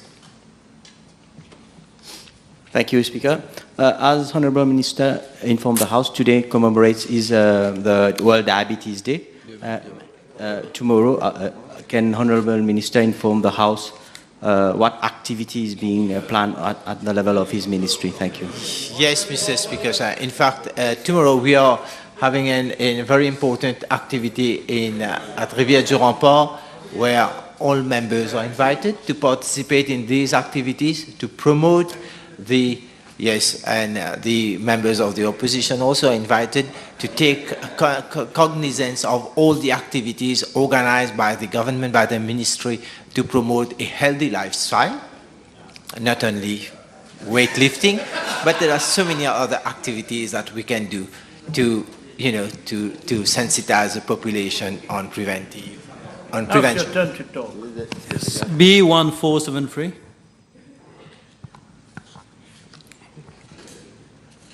Mr. Speaker, sir, I am informed by the Metro Express Limited that the latest audited financial statement filed with the Register of Companies under the Companies Act 2001 relates to the financial year ending 30th of June 2020. The financial statement for the year ending 30th June 2021 is currently being audited, and same is expected to be finalized by January 2024. I am also advised that the financial statements for the financial year 30th June 2022 and financial year ending 30th June 2023 would consequently be finalized by June 2024 and December 2024, respectively. Thank you, Mr. Speaker. Well, I'm really stunned that the last financial statement for Metro Express dates back to 30th June 2020. And it's been more than almost 3.5 years that we don't have another set of financial statements. There has been 3 financial year end, 21, 22, 23, which have not yet been published. Can I ask the Honourable Minister, because the figures that we have on Suivez, that is the portal of registrar company, is we have a loss of almost 500 billion rupees in 2020, which I agree is not an indication because it was only phase one and only half year of running of the metro. But can we have a feel of the financials of the company as at now?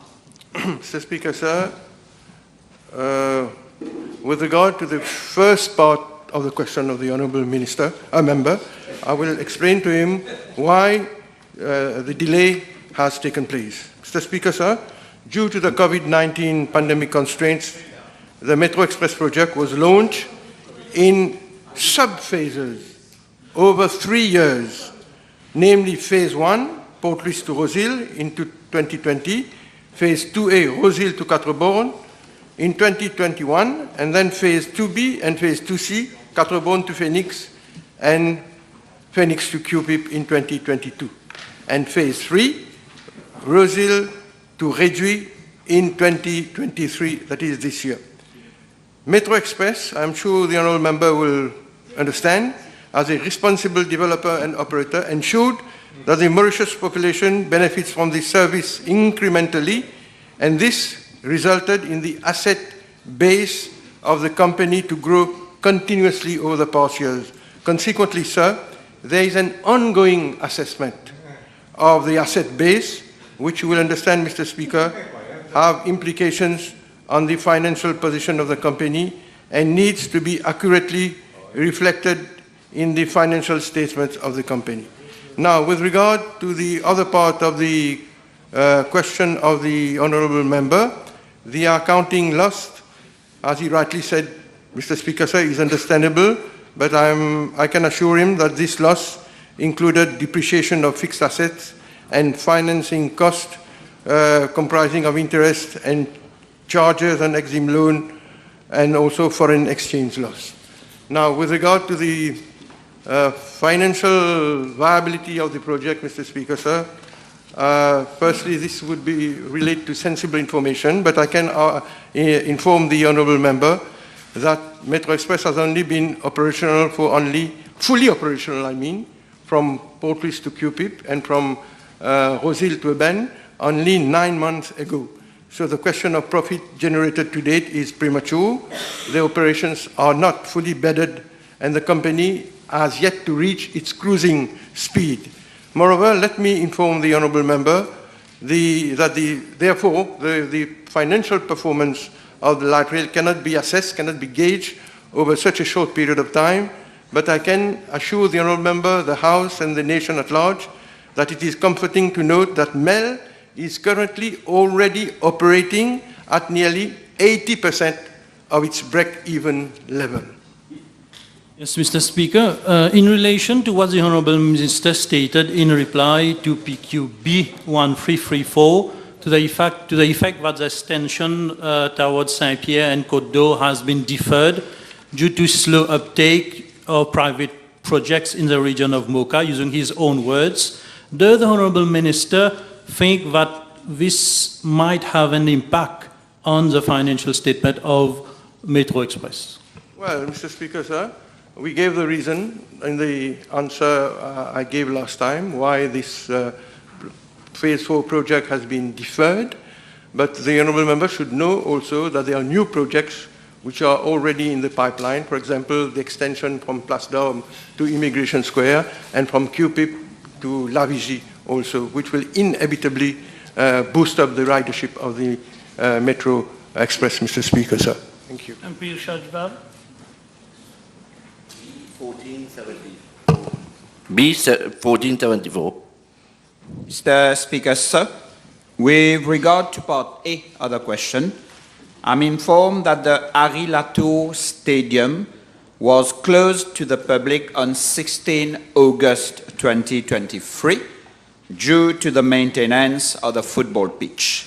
The stadium was reopened on 4th November 2023. With regard to part B of the question, I'm informed that the stadium had undergone major renovation upgrading works as follows. Phase 1, for which bids were launched at the level of the Ministry, comprise 1. the construction of stand, boundary wall, and auxiliary works completed on 5th October 2016. 2. Upgrading works including supply and laying of tiles, painting works, supply and laying of interlocking paving bricks completed on 12 June 2017. And 3. Replacement of luminaries completed on 3rd February 2020. Phase 2.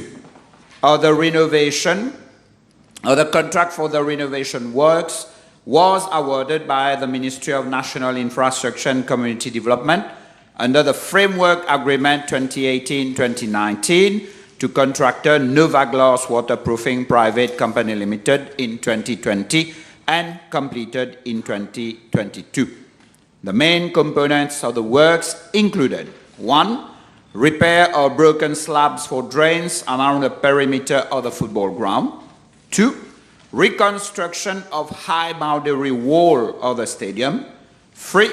Repair of fencing of football playground and other auxiliary works. 4. Renovation of cloakroom, office, toilet, store, cabinets. And 5. Construction of metal shed and shelter near the main entrance. In June 2022, upgrading works consisting of the removal and replacement of floodlights and associated electrical installation works were carried out at the stadium and completed in the same year. The total amount for the above major renovation works have cost around 10,738,656,604 cents. Mr. Speaker, sir, the last renovation works relate to the maintenance of the turf of the football pitch, as stated above, and is carried out on a yearly basis and covers a 3-month period. Maintenance is required to prevent the deterioration of the turf and poor surface playability, which in turn may result in increased risk of injury and increased cost of repairs. The cost of the maintenance works amounts to around 70,000 rupees and includes topsoil, fertilizer, and other related items.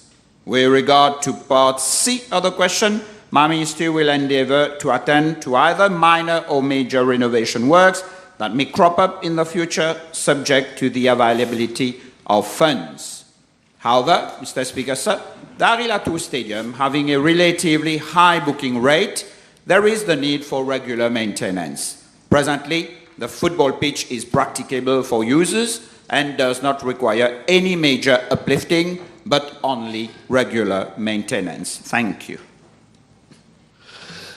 Le ministre n'est pas sans savoir qu'aucune compétition officielle de la MFA n'est organisée, privant ainsi les Maille-Bourgeois de distraction, et alors que les derniers travaux se sont éternisés. Le ministre peut-il nous dire pourquoi ce stade est laissé dans un état si déplorable? Monsieur le Président, je crois que l'honorable membre n'a pas écouté du tout ma réponse. J'ai bien expliqué tous les travaux de rénovation depuis 2016. Depuis 2016, pour commencer, le boundary wall, Monsieur le Président, était sur le point de tomber sur la tête des gens. Et je le redis, depuis 2016, il y a plusieurs travaux de rénovation qui ont été faits, incluant le boundary wall. Nous avons construit un abri juste à l'entrée. Nous avons refait les gradins. Je ne vais pas relire toute ma question. Je redis, j'ai l'impression que l'honorable membre n'a pas écouté ma réponse. Monsieur le ministre, une vidéo circule sur les réseaux sociaux par les habitants eux-mêmes qui sont terriblement remontés par l'état du stade. Est-ce que le ministre est conscient de ça? Monsieur le Président, il y a tellement de photos et de vidéos lamok en ce moment. Je ne saurais porter gré à ce genre de cinéma de bas étage sur les réseaux sociaux. Si l'honorable membre a quelque chose de spécifique pour expliquer que d'après lui, le stade est dans un état déplorable, nous sommes disposés à écouter, et s'il y a des actions à prendre, on le fera. Merci. Next question, MP Wuchit. B 1475.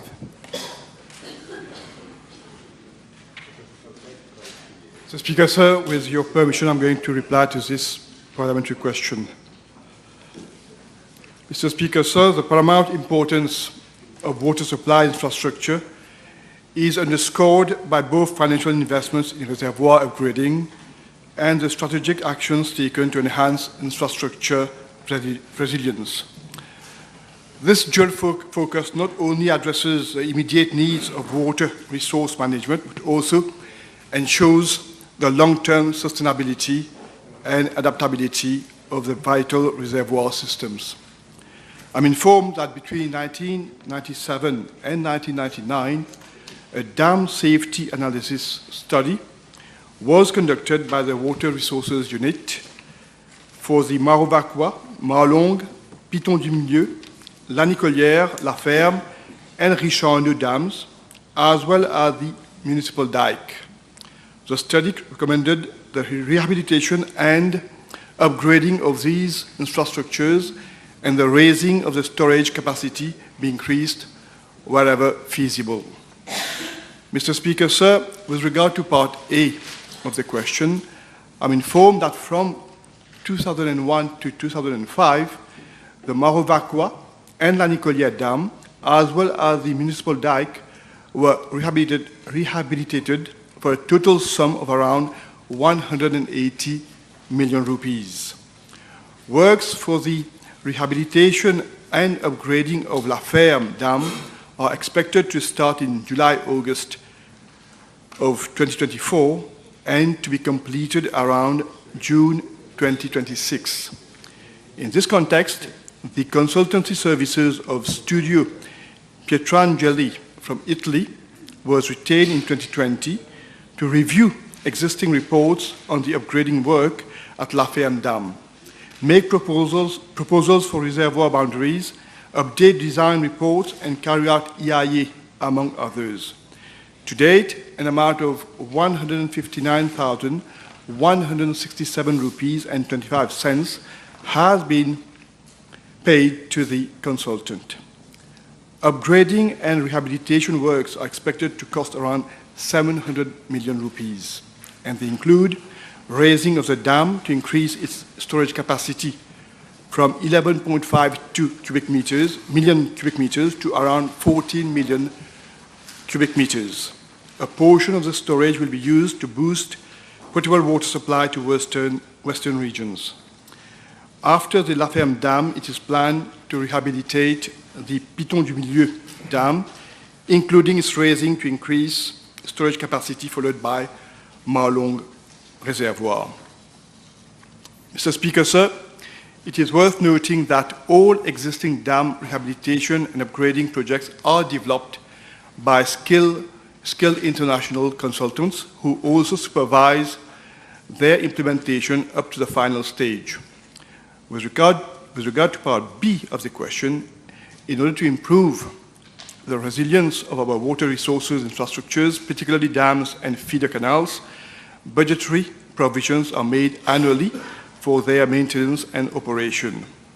In the financial year 2023-2024, an amount of 25 million rupees has been provided for the purposes of maintenance, general cleaning, and clearing of dams and feeder canals, as well as minor repairs to those infrastructures. Mr. Speaker, sir, the significance of maintenance contracts and investments in reservoirs upgrading play a notable role in ensuring a reliable water supply and enhancing the resilience of critical infrastructure. I'm informed that the contracts for maintenance of dams and feeder canals are executed under two contracts that cover. Firstly, Midlands Dam, Piton du Milieu Dam, and La Nicolière Feeder Canal, and Marovacqua, Marlong, Bagatelle, La Ferme, and our new dams, respectively. Moreover, monitoring of the instrumentation installed on the new dams at Midlands and Bagatelle is carried out on a regular basis. Physical inspections of dams and feeder canals are performed in addition to maintenance works and during bad weather circumstances. The proper functioning of the electrochemical equipment at the Midlands and Bagatelle dams are furthermore outsourced to specialized service providers. The above measures contribute towards ensuring the good health and resilience of the water resources infrastructures, which are at the heart of the water supply. Thank you. Thank you, Mr. Speaker, sir. I know that the Honourable Minister is not a substantive minister. Still, may I ask him if he is aware that millions of rupees are being spent on consultancy fees according to yearly budget and by yourself, as you just mentioned, on upgrading and maintenance of reservoirs, feeders, canal, and filter beds, as is. And if it is so, can the Minister provide a specific timeline for the completion of these upgrades, and by when the problem of water supply disruption are expected to be resolved? Well, Mr. Speaker, sir, I said in my main reply that some of the reservoirs have already been upgraded, and the one that is being planned to be upgraded in the near future is La Ferme Dam. And I can inform the House that with regard to La Ferme Dam, the works are expected to be carried out in June, July 2024, and expected to be completed by June 2026. The table has been advised that PQB 1476, 1477, 1481, 1486, 1490, 1493, 1502, 1505, and 1511 have been withdrawn. Time over by 4 minutes. Motion. Motion. Mr. Speaker, sir, I move that all the business on today's order paper be exempted from the provisions of paragraph 2 of Standing Order 10. Seconded.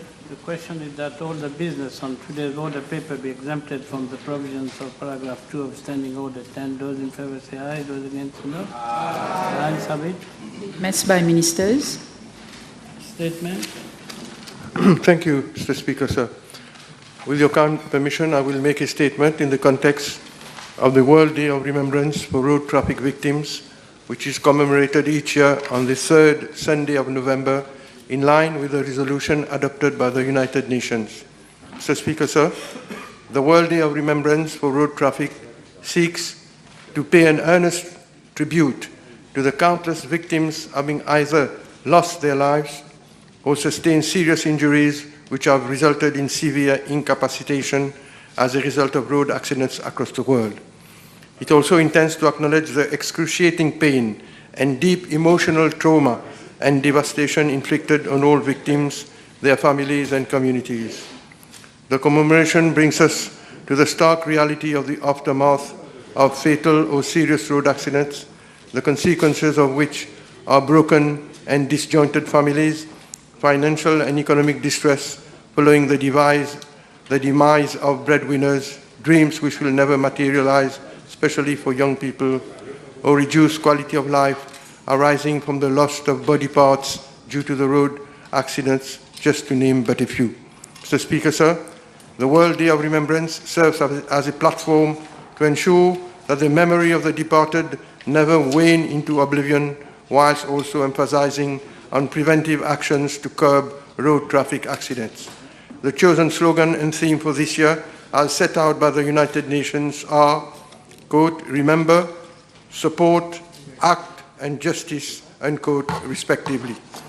The World Remembrance Day, sir, is also an opportunity to give due recognition to all those who tirelessly strive to make our roads safer and those frontliners providing immediate assistance to victims of road accidents.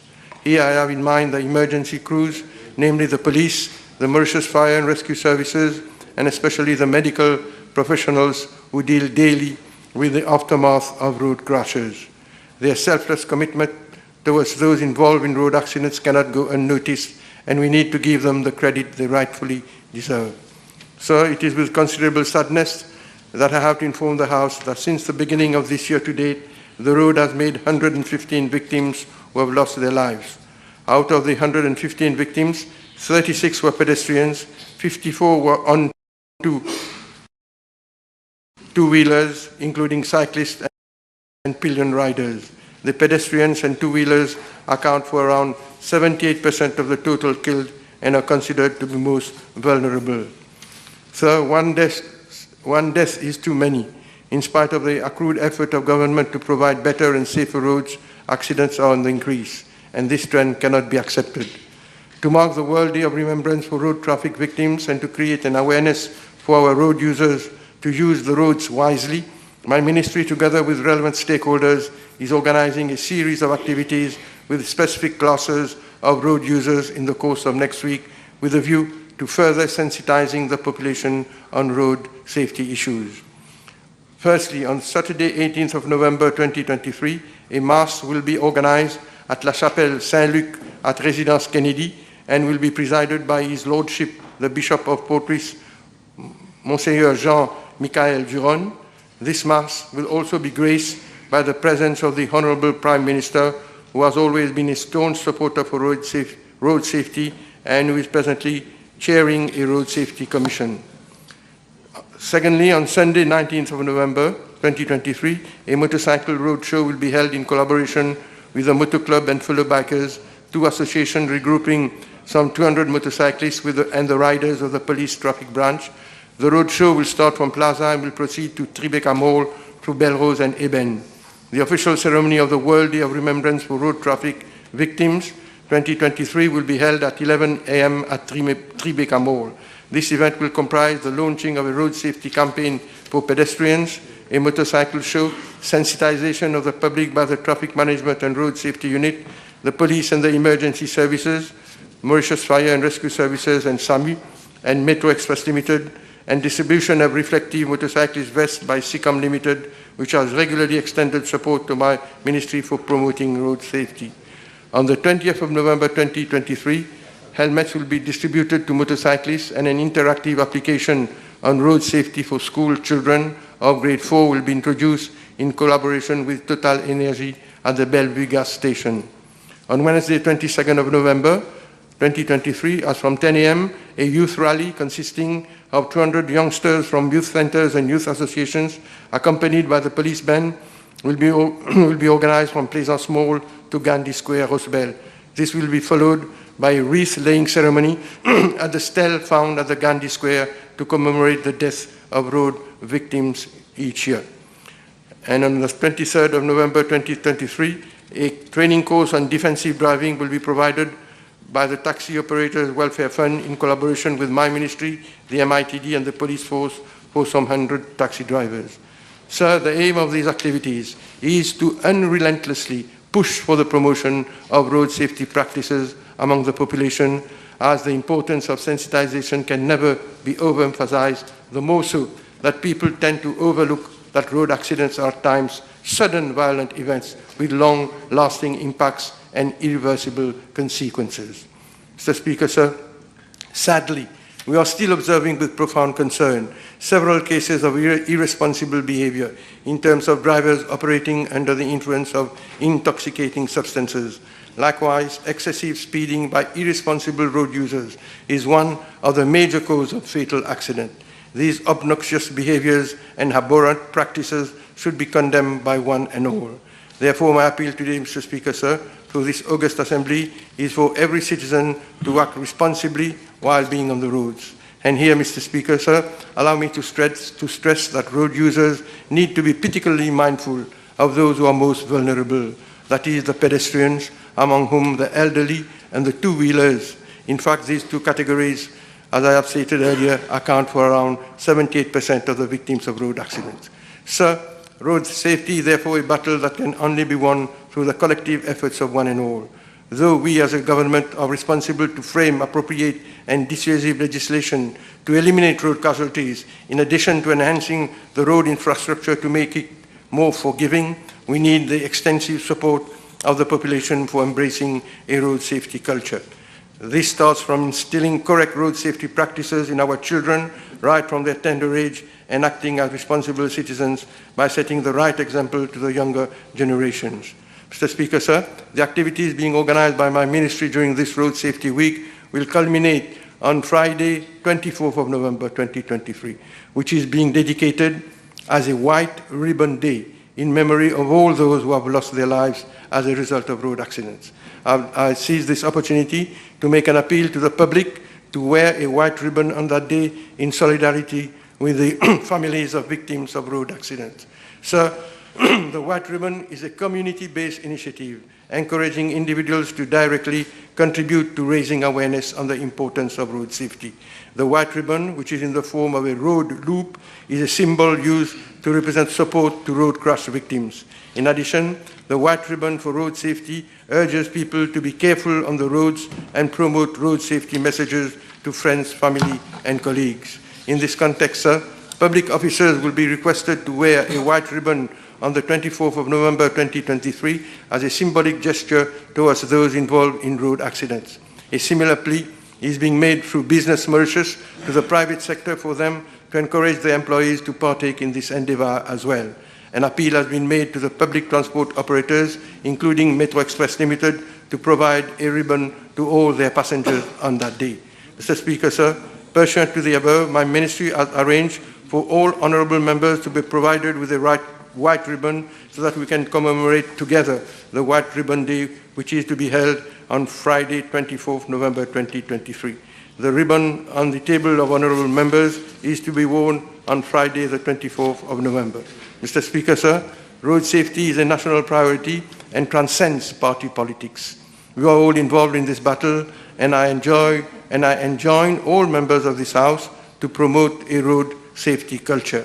I would therefore make an appeal to all members of the House to act as road safety ambassadors and to disseminate road safety messages by wearing the white ribbon on the 24th of November this year. I thank you, Mr. Speaker. Matter of privilege. Honourable members, I'll leave the chair. The Deputy Speaker will take the chair.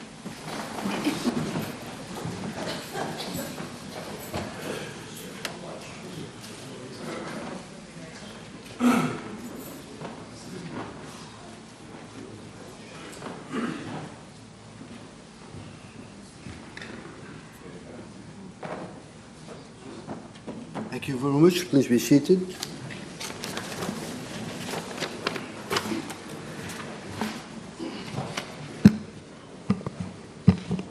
Ramike, if you say let's set some order.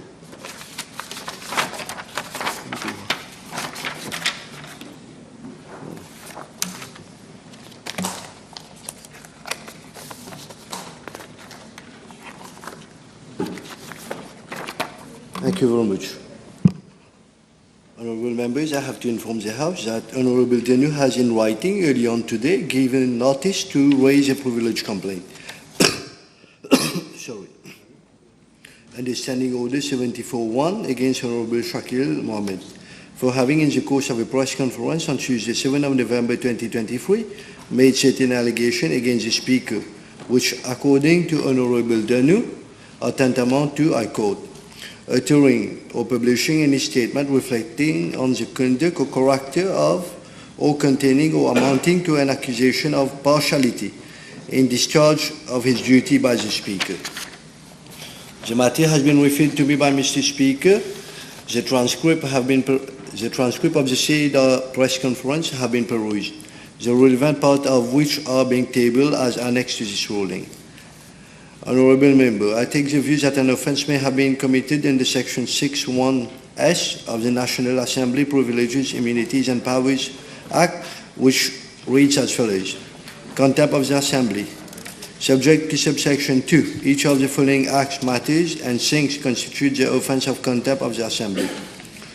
Subsection S read as follows. Uttering or publishing any statement reflecting on the conduct or character of or containing or amounting to an accusation of partiality in the discharge of his duty by the Speaker, Deputy Speaker, or Chairperson of any committee.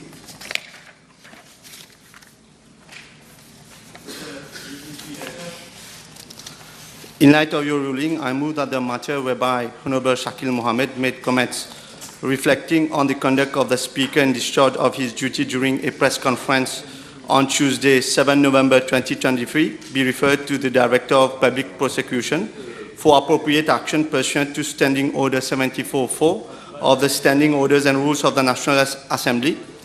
Mr. Deputy Speaker, sir, I'm tabling a copy of the video recording and transcript of the press conference. Who is seconding, please? Order, who is seconding, Honorable Tusa? Thank you very much. The question is that the matter whereby the Honorable Shakil Mohammed made comments with... The question is that the matter whereby the Honorable Shakil Mohammed made comments reflecting on the conduct of the Speaker in the discharge of his duty during a press conference on Tuesday, 7 of November 2023, be referred to the Director of Public Prosecution for appropriate action pursuant to Standing Order 74-4 of the Standing Orders and Rule of the National Assembly. Those in favor say aye, those against say no. The ayes have it. Public Bills first reading. Mr. Deputy Speaker, sir, I move that the Combating Trafficking in Persons Amendment Bill, number 17 of 2023, be read a first time. Seconded. Thank you. Madam Clerk, please allow me, give me the brief earlier. Honorable, I've just requested the clerk to give me the brief earlier prior to here. I just requested the clerk to give me the brief prior to coming to the chair. Honorable Alan Ganu, please. Honorable Mr. Gobin, please. Yes, Mr. Deputy Speaker, sir, I move that the Trade Anti-Dumping, Countervailing and Safeguard Measures Amendment Bill be read the first time. Seconded. Honorable Minister Rian, please. Speaker, sir, I move that the Construction Industry Authority Bill of 19 of 2023 be read the first time. Second. Public Bill second reading. I call upon the Leader of the Opposition. Mr. Deputy Speaker, thank you for giving me the floor. This is in fact an important piece of legislation, and I appreciate the opportunity to say a few words. However, I'll start with an important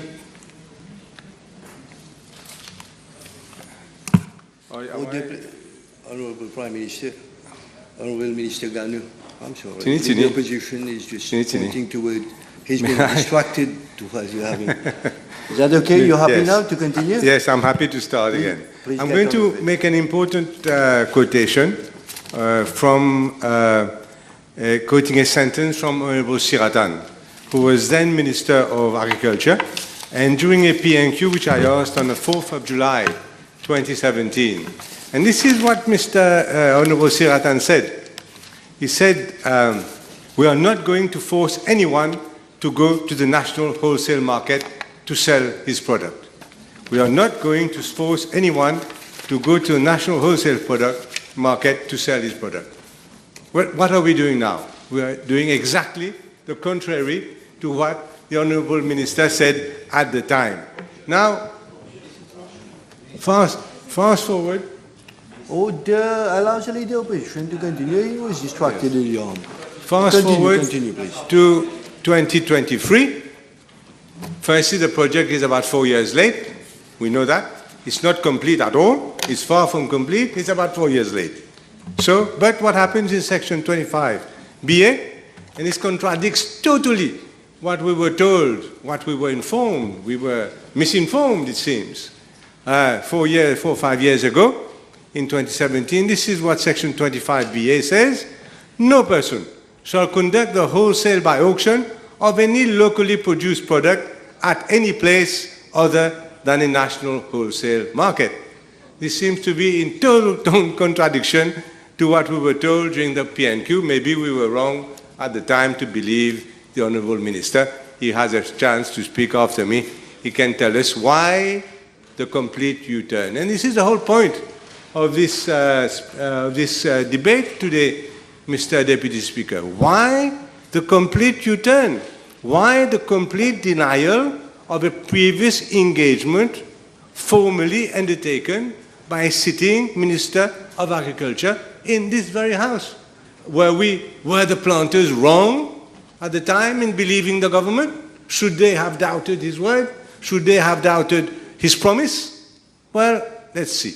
In fact, Mr. Speaker, it's quite aberrant what is being proposed in this bill, in the Mauritius Agricultural Marketing Amendment Bill. And it says that any person who contravenes this, that he sells wholesale outside by auction, outside and at Wotton, will be liable to a fine not exceeding 100,000 rupees. But also, Mr. Speaker, Deputy Speaker, if you value your liberty like me, it says this, and to imprisonment not exceeding 1 year. Imprisonment not exceeding 1 year. Why? These people haven't sold lalo pourri, they haven't sold, brinjel gâté, they haven't sold mangoes avariés. No, these guys should go to prison. These guys, no, they haven't done all this. They're selling proper food, but not in the right place that is acceptable to the government. That is their, I presume, only fault. Not having sold indecently dirty products, no, but having just sold it in the wrong place, in the wrong manner, that is wholesale by auction. So, Mr. Deputy Speaker, what are we doing? We are threatening otherwise honest, law-abiding citizens. We have nothing to reproach them. We are, in fact, coming with this draconian measure. I've never seen this anywhere else. Draconian measure for these honest, law-abiding, hard-working citizens. We're threatening them now with imprisonment, merely for selling by auction in the wrong place, Mr. Speaker. I think, Mr. Speaker, we should not forget the difficult life, and I think the Minister mentioned it, because he lives in rural area also, like I do. He mentioned that the difficult life of the petit planteur, and I agree 1,000%, because I live in Melville, and Melville is surrounded, one side by fishermen, we know, on the sea, and the other three other sides by planters who live a very, very difficult life. But especially in the north, I don't know, can't say everywhere else, but I presume it's the same everywhere else. But a very, very difficult life. And these people, they're pillars of our society, like it or not. They are pillars of society, they're respectable people, pillars of our society. And these people, they suffer. They suffer when there's too much rain. You said so yourself. They suffer because the crop rots. If there's too little rain, again, drought, they suffer because the thing dries up, the plants dry up. A sudden cyclone can destroy months of hard labor. They work in the scorching sun most of the time, and they also work, if need be, in the drenching rain. These are the pillars of our society for which we are actually threatening with imprisonment today. Mr. Speaker, not only this, all this can go very well. Let's say just mistime their crop. They produce tomatoes at the wrong time, and there's a glut of tomatoes. And they again fight because they can't find a decent market at a decent price. So these are, Mr. Speaker, worthwhile. I know the Minister also mentioned it. I appreciate that, but it's worthwhile also for the opposition to show that we understand the life, the effort that these small planters make in their daily lives. But more than that, they suffer from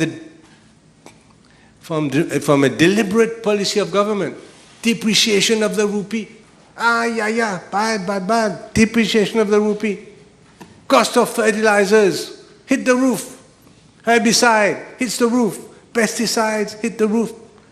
Whenever you meet a small planter, when he sees a politician, I guess the first conversation that we will say, the first thing that we will say, isn't that right? He will complain about the cost of these products to go into his plantation. This is the main conversation.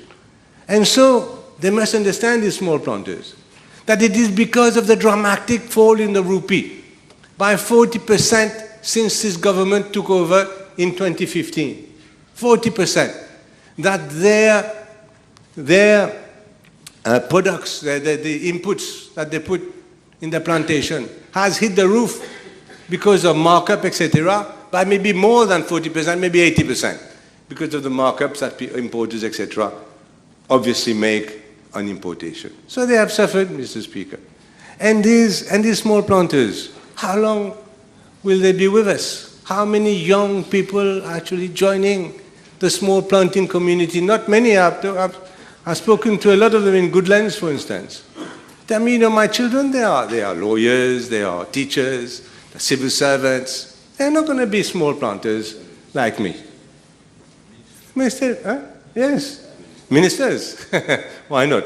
And this is a situation that we have. So this is a category of people who are extremely important for the nation, but who might be disappearing because there's an easier life elsewhere for their children who are now educated and well-to-do. And this is the situation, Mr. Speaker, that we face ourselves in. So like fishermen, this category of our citizens, they need to be nurtured. They need to be taken care of. And this, Mr. Speaker, is an absolute necessity. So we ask ourselves in the opposition, why then the additional burden for people who don't deserve this treatment to be threatened with 100,000 rupee fine and imprisonment of 1 year when the government had taken exactly the opposite commitment in 2017 by the then minister.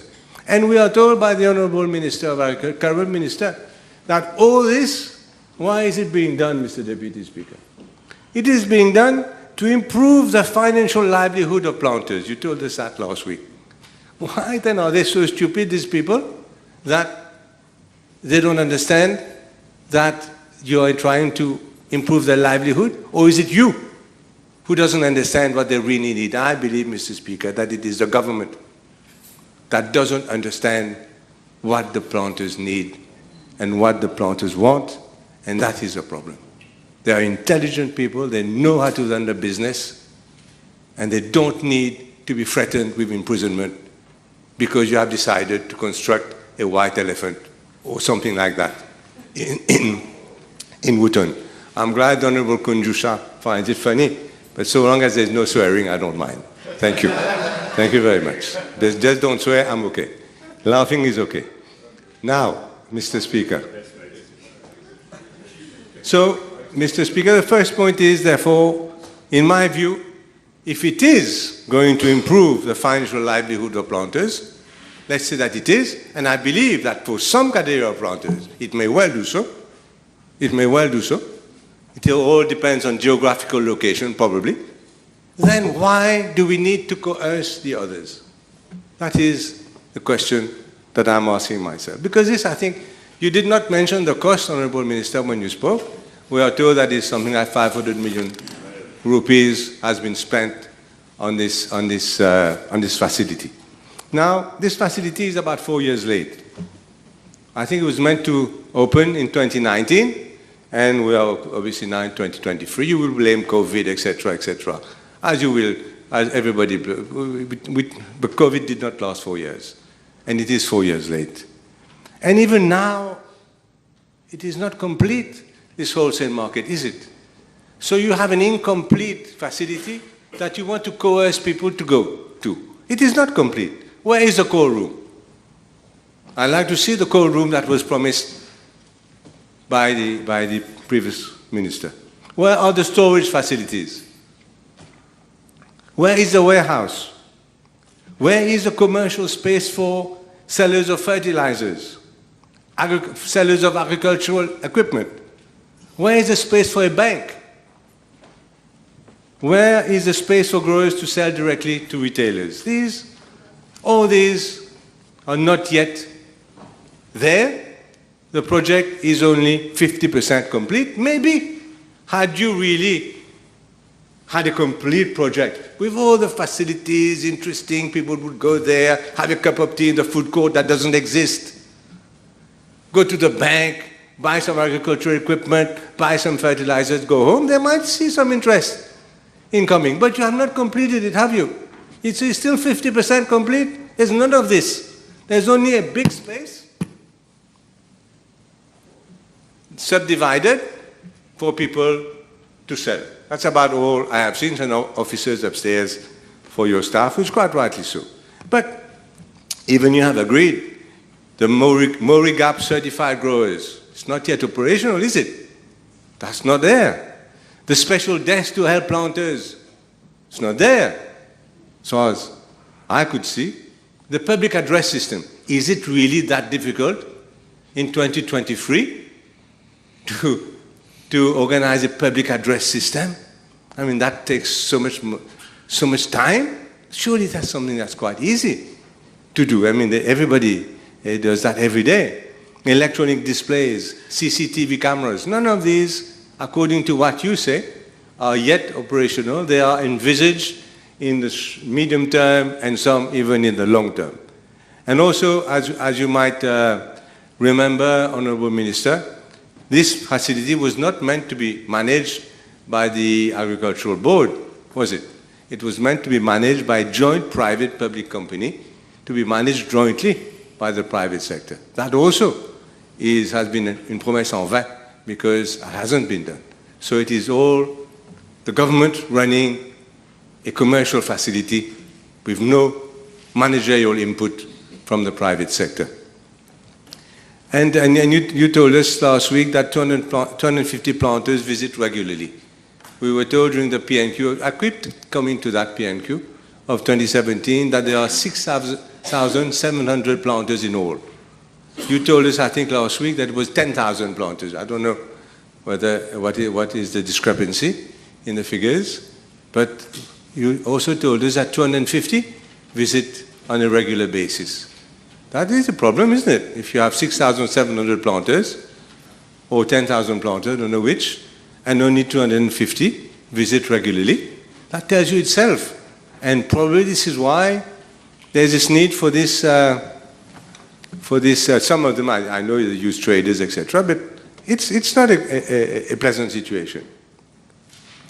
Mr. Deputy Speaker, having said all this, I think the attractiveness or not of the wholesale market, national wholesale market, is the geographical location.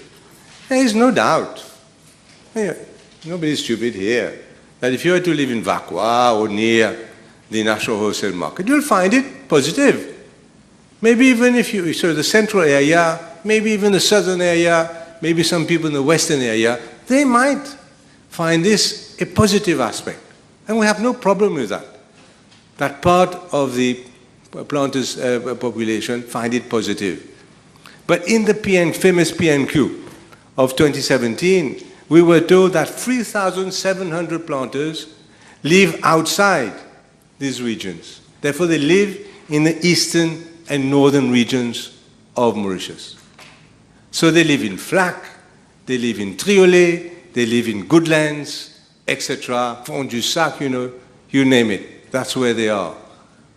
60%, 3,700, live outside of these regions. And I can find the text if you want me to in the PNQ. So this is the question. And that's why the opposition has come in with the proposal to have regional markets. And you have not yourself, thank you, you have not discarded this possibility. Unlike your predecessor, you have said that the law provides for a national, and not the, so you can have more than one. And this is exactly our contention, is that this may offer some, or numerous, let's see, depending on what you look at it, advantages, depending on the geographical location of the planter, but it also offers huge disadvantages to people who live far. Now imagine that you have to be, say, 4 or 5 a.m. 4 a.m. in the morning, I don't know, 4 a.m. in the morning in Wootton. Now, you have to be somnambule to like this sort of thing. You have to leave Goodlands, Triolet, Flack, early, put it in your truck, take it there, and try and sell it. If it's sold, good enough. If not sold, take it back. If it's sold, then, and obviously you have to return. I got stuck in the traffic when I left Wootton, when I left about Monday last. I got stuck in the traffic, because a lot of traffic. Leaving Wootton, I left about 7 a.m., sorry. So there's a problem of traffic, there's a problem of time. Now, nobody likes to relish waking up early in the morning to end up in Wootton, where they could sell much more easily in Flack or even in Port Louis as before, and we're suggesting some regional wholesale markets. And this morning, I don't know what happened, Honourable Minister, maybe tell us what happened this morning, because there was a big hoo-ha this morning at the National Wholesale Market. I don't know if you are aware, there was a big hoo-ha, because instead of opening the market or the bidding at the usual time, someone decided that they should do it at 2 a.m. in the morning and 2:30 a.m. in the morning. And obviously, I mean, everybody was taking a bath. Most of the auctioneers were not there. Only one or two auctioneers had this advance warning that it was going to be, it's only for fruits, by the way, it wasn't for vegetables. Huh? And so this is also very unfair. So only one or two auctioneers were there, and it started at 2:30 a.m. Can you imagine starting something in auction at 2:30 a.m. in the morning? I mean, these people are human beings. They are entitled to a decent sleep. And of course, if they don't take it there now, you're going to put them in prison. I mean, this doesn't make sense at all. So, Mr. Speaker, we talked about having to take the product there, and I'm told now that from where I live in Goodlands, it used to be 50 rupees a crate to go to Port Louis. To go to Wootton, it is now 75 rupees a crate. So who's going to pay the 25 rupee extra? You tell us later? Who's going to pay the... you're nodding, I know it's true. Who's going to pay the 25 rupees? It's an important question. Who is going to pay the 25 rupee extra? Now, if you had, as had been expected, as you had promised, the financial incentives going there would have covered, then everybody would have been happy to go if they were getting 50 rupees more a crate than they were getting before. It's obviously not the case. So they prepare it on push. It's not good. Something must be done. And of course, as we know, the cost of diesel keeps on spiraling in Mauritius, thanks to some contract to which we have not had the opportunity to see because it is confidential. Nevertheless, it is affecting this confidential agreement made with MIG or something, MMG, MMI, whichever, confidentially, is affecting the life of the planters here, you see, because they're having to pay additional cost for the transport with no transparency as to exactly what government has done in their name in the purchase of diesel. So Mr. Speaker, there's a transport issue. Not to mention that the goods may have to return back to Triolet, Goodlands, etc. If the goods are to be sold in Goodlands Market or Flack, they will be taken from Flack to Wootton to be sold, and they have to be taken back from Wootton to Flack, to Goodlands and everything else to be sold. So not only are you talking about 75 rupees, like the Honourable Minister of Commerce, I am also an accountant, you know, so I can imagine that it's going to be twice now. 75 rupees going one way, and 75 rupees coming the other way. None of this would have existed before. This is a cost that is being imposed on the small planter. If he had sold by auction his goods in Flack, he would not have paid the fees to Wootton, neither would have the guy from the foire would have had to pay the return fair. This is all imposed on the planter. And eventually, obviously, the consumer. Mr. Speaker, so these are, Mr. Deputy Speaker, these are some of the reasons why I have gathered that it is, there's a lot of reluctance. I mention again, it is all to do with geographics of where the planters are and where the markets are, with goods going up and forth. Not to mention, I think pomme d'amour going up and down from Flack to Wooten is not good for the state of the pomme d'amour. So, I mean, that also deteriorates the product, Mr. Speaker.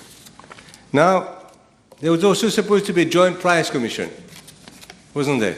A joint price commission to determine prices, etc. in the morning.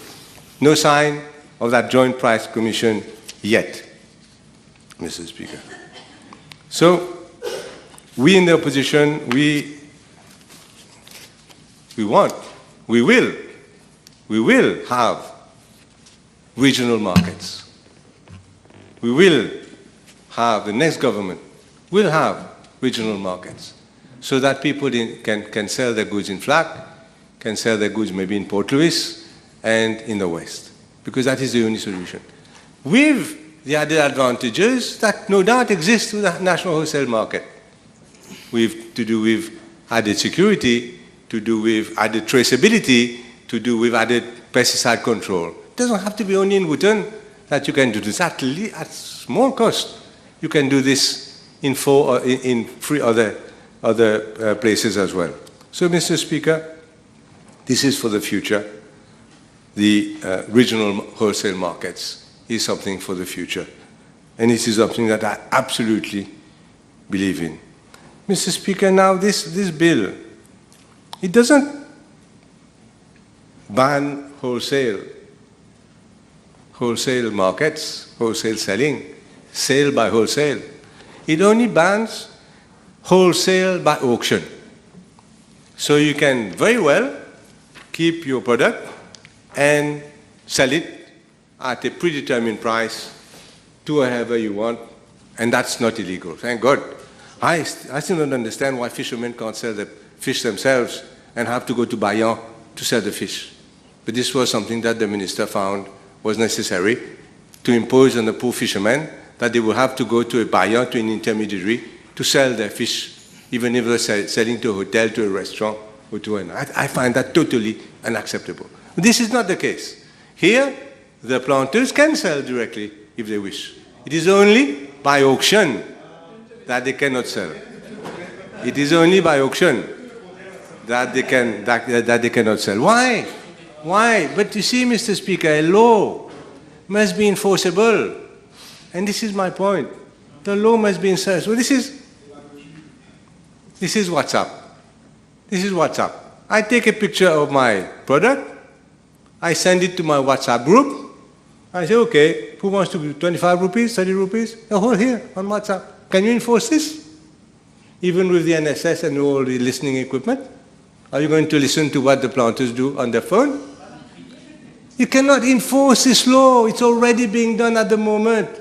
People are already selling their products by WhatsApp group. This is a law that is not even enforceable. And the first rule of having a law is for it to be enforceable. And, Mr. Speaker, it is not enforceable, because it is so easy to bypass it. So easy. I mean, a child will do it. And secondly, Mr. Speaker, a law must be precise. A law must be precise. You cannot have a law that is à peu près. You cannot have the Constitution. I'm not a lawyer. Section 10 of our Constitution and the recent judgment of Sigam v. ICTA, precise, very, very clear that you cannot have a law which says if you annoy people, then that is illegal. Same here. You are saying that wholesale by auction is legal except for large quantities. What is large? How many crates do you consider large? Is it for your personal consumption? Large may be a lot. For another person, large may be little. Is 2 crates of pomme d'amour, is it large for you? Can you tell us in your summing up, or the minister will tell us what is large? We need to know what is large. The planter needs to know. The accountant needs to know what is large. How many is large? Can you tell us? I'll give way if you can tell us now. I'll give you way right now. Can the minister tell us what is large? What is large? How many crates is large? You're talking about bal, kokum? What are you talking about? How much is large? You don't want? I'm giving way? You don't want? Okay. I would have expected, sorry? It's not proper. One second. No, I'm giving way. 1 second. It's okay. I am allowed to give way. Honorable Minister, if you want to answer, you have way. You want to? No, say it on the mic if you want. Yes, you can, yes. You have the mic. What is large? So large is quantity and quality. No. That's what you said, no? What is large? Okay, we won't continue. We don't know what is large. Okay. I continue. It's not a question. Keep it for next. No, we don't know what is large. That's the point, Mr. Speaker, Mr. Deputy Speaker. The minister doesn't know what is large. The court will not know what is large. The planters do not know what is large. Nobody knows what is large. And that is the problem. I'm sorry?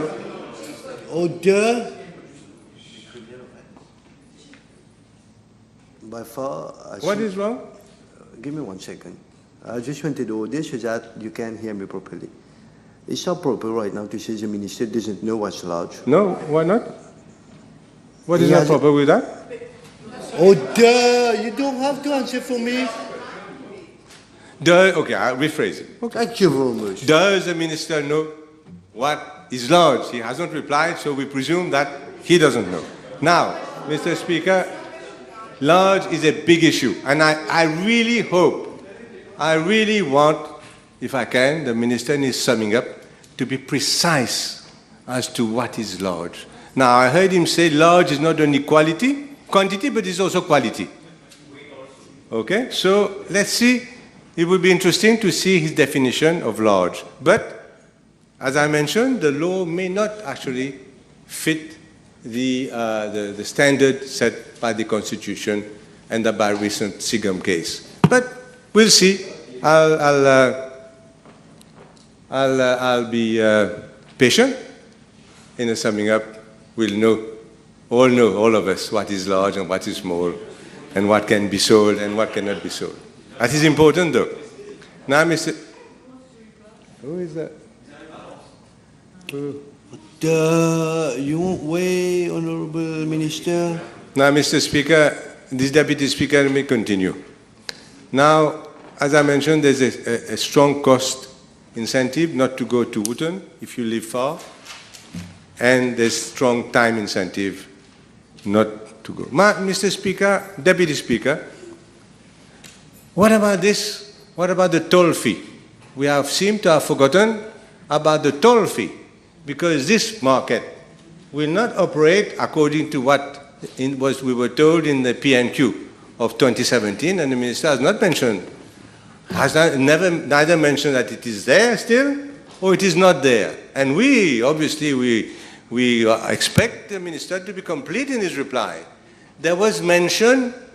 Don't fall off your chair, Mr. Deputy Speaker. There was mention that the toll fee would be from 100 rupees per entry to, would you believe, 1,000 rupees per entry into this famous wholesale market.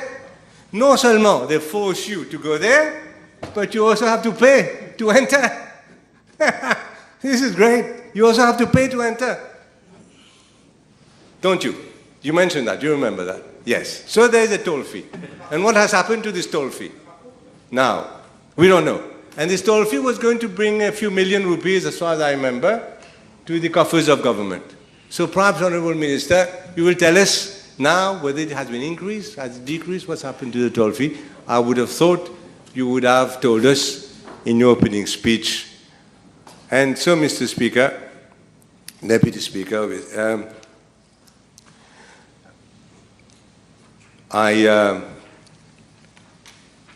read, I think, in l'Express a few days ago, on the 13th, I think, some raconteurs complaining about the facilities, and you told us that it was going to be clean, etc.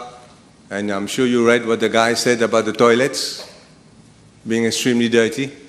So this is obviously not even the toilets can be cleaned. It's embarrassing for a new facility like this for which you are forcing people to go and to use the dirty toilets that are there. And with a toll fee that you want to make people pay. Mr. Speaker, application for an auctioneer license. Mr. Speaker, we have to respect our citizens.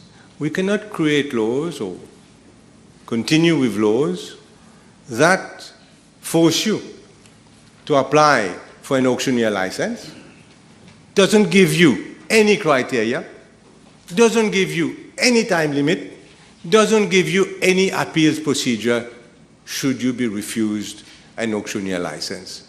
I think we owe it out of respect to our citizens. The same thing happened last time with fishermen and everyone in the fish industry. We need, out of respect for our people of Mauritius, to tell them why, to give them more than just, to be rules-based in what we do. Who is entitled to an auctioneer's license? What is the time limit for the ministry to respond to it? And also provide a reason for rejection and an appeals procedure. That is very, very important. And I see that in this generosity, the government has now said that arcanteurs, they can pass on their business to the heirs. Not to the heirs, to the heirs. They can pass on. Why can't they sell the business? You work 40 years in a business. Who is to stop you? You've become the biggest arcanteur in Mauritius. You're making a lot of money, that's good, because you're the best. And you want to retire and you don't have anyone to give it to because nobody wants to do this business, get up at 2 a.m. in the morning, and you can't sell it. And you can't sell it. Why? You can sell any company, anything you can sell, but not arcanteur. It doesn't provide. The government will generously allow you to give it to your children. That's it. I can't understand this philosophy of drafting laws like that without respecting our ordinary citizens. I can't understand, especially those that have, as I mentioned, a very hard life. So, Mr. Speaker, I finish to say that no doubt there are some advantages to quite a few people, planters who live nearby or not too far, better security with a lot of policemen I saw, better traceability, good for the consumers, better pesticide control. Eventually, I don't understand why the pesticide reports are not made public. Better hygiene, hopefully, when you clean the toilets. This will happen. But why can't all this be done in a regional context? And that would take away the whole objection that so many people have to this. This only issue is to create these markets. You didn't need such a big one there. It's only 50% complete. Have others, satellite markets, and, Mr. Speaker, that would solve the problem, and that is definitely what the opposition would do when we get back into government. Thank you very much. Thank you very much. For now, we shall break for 30 minutes.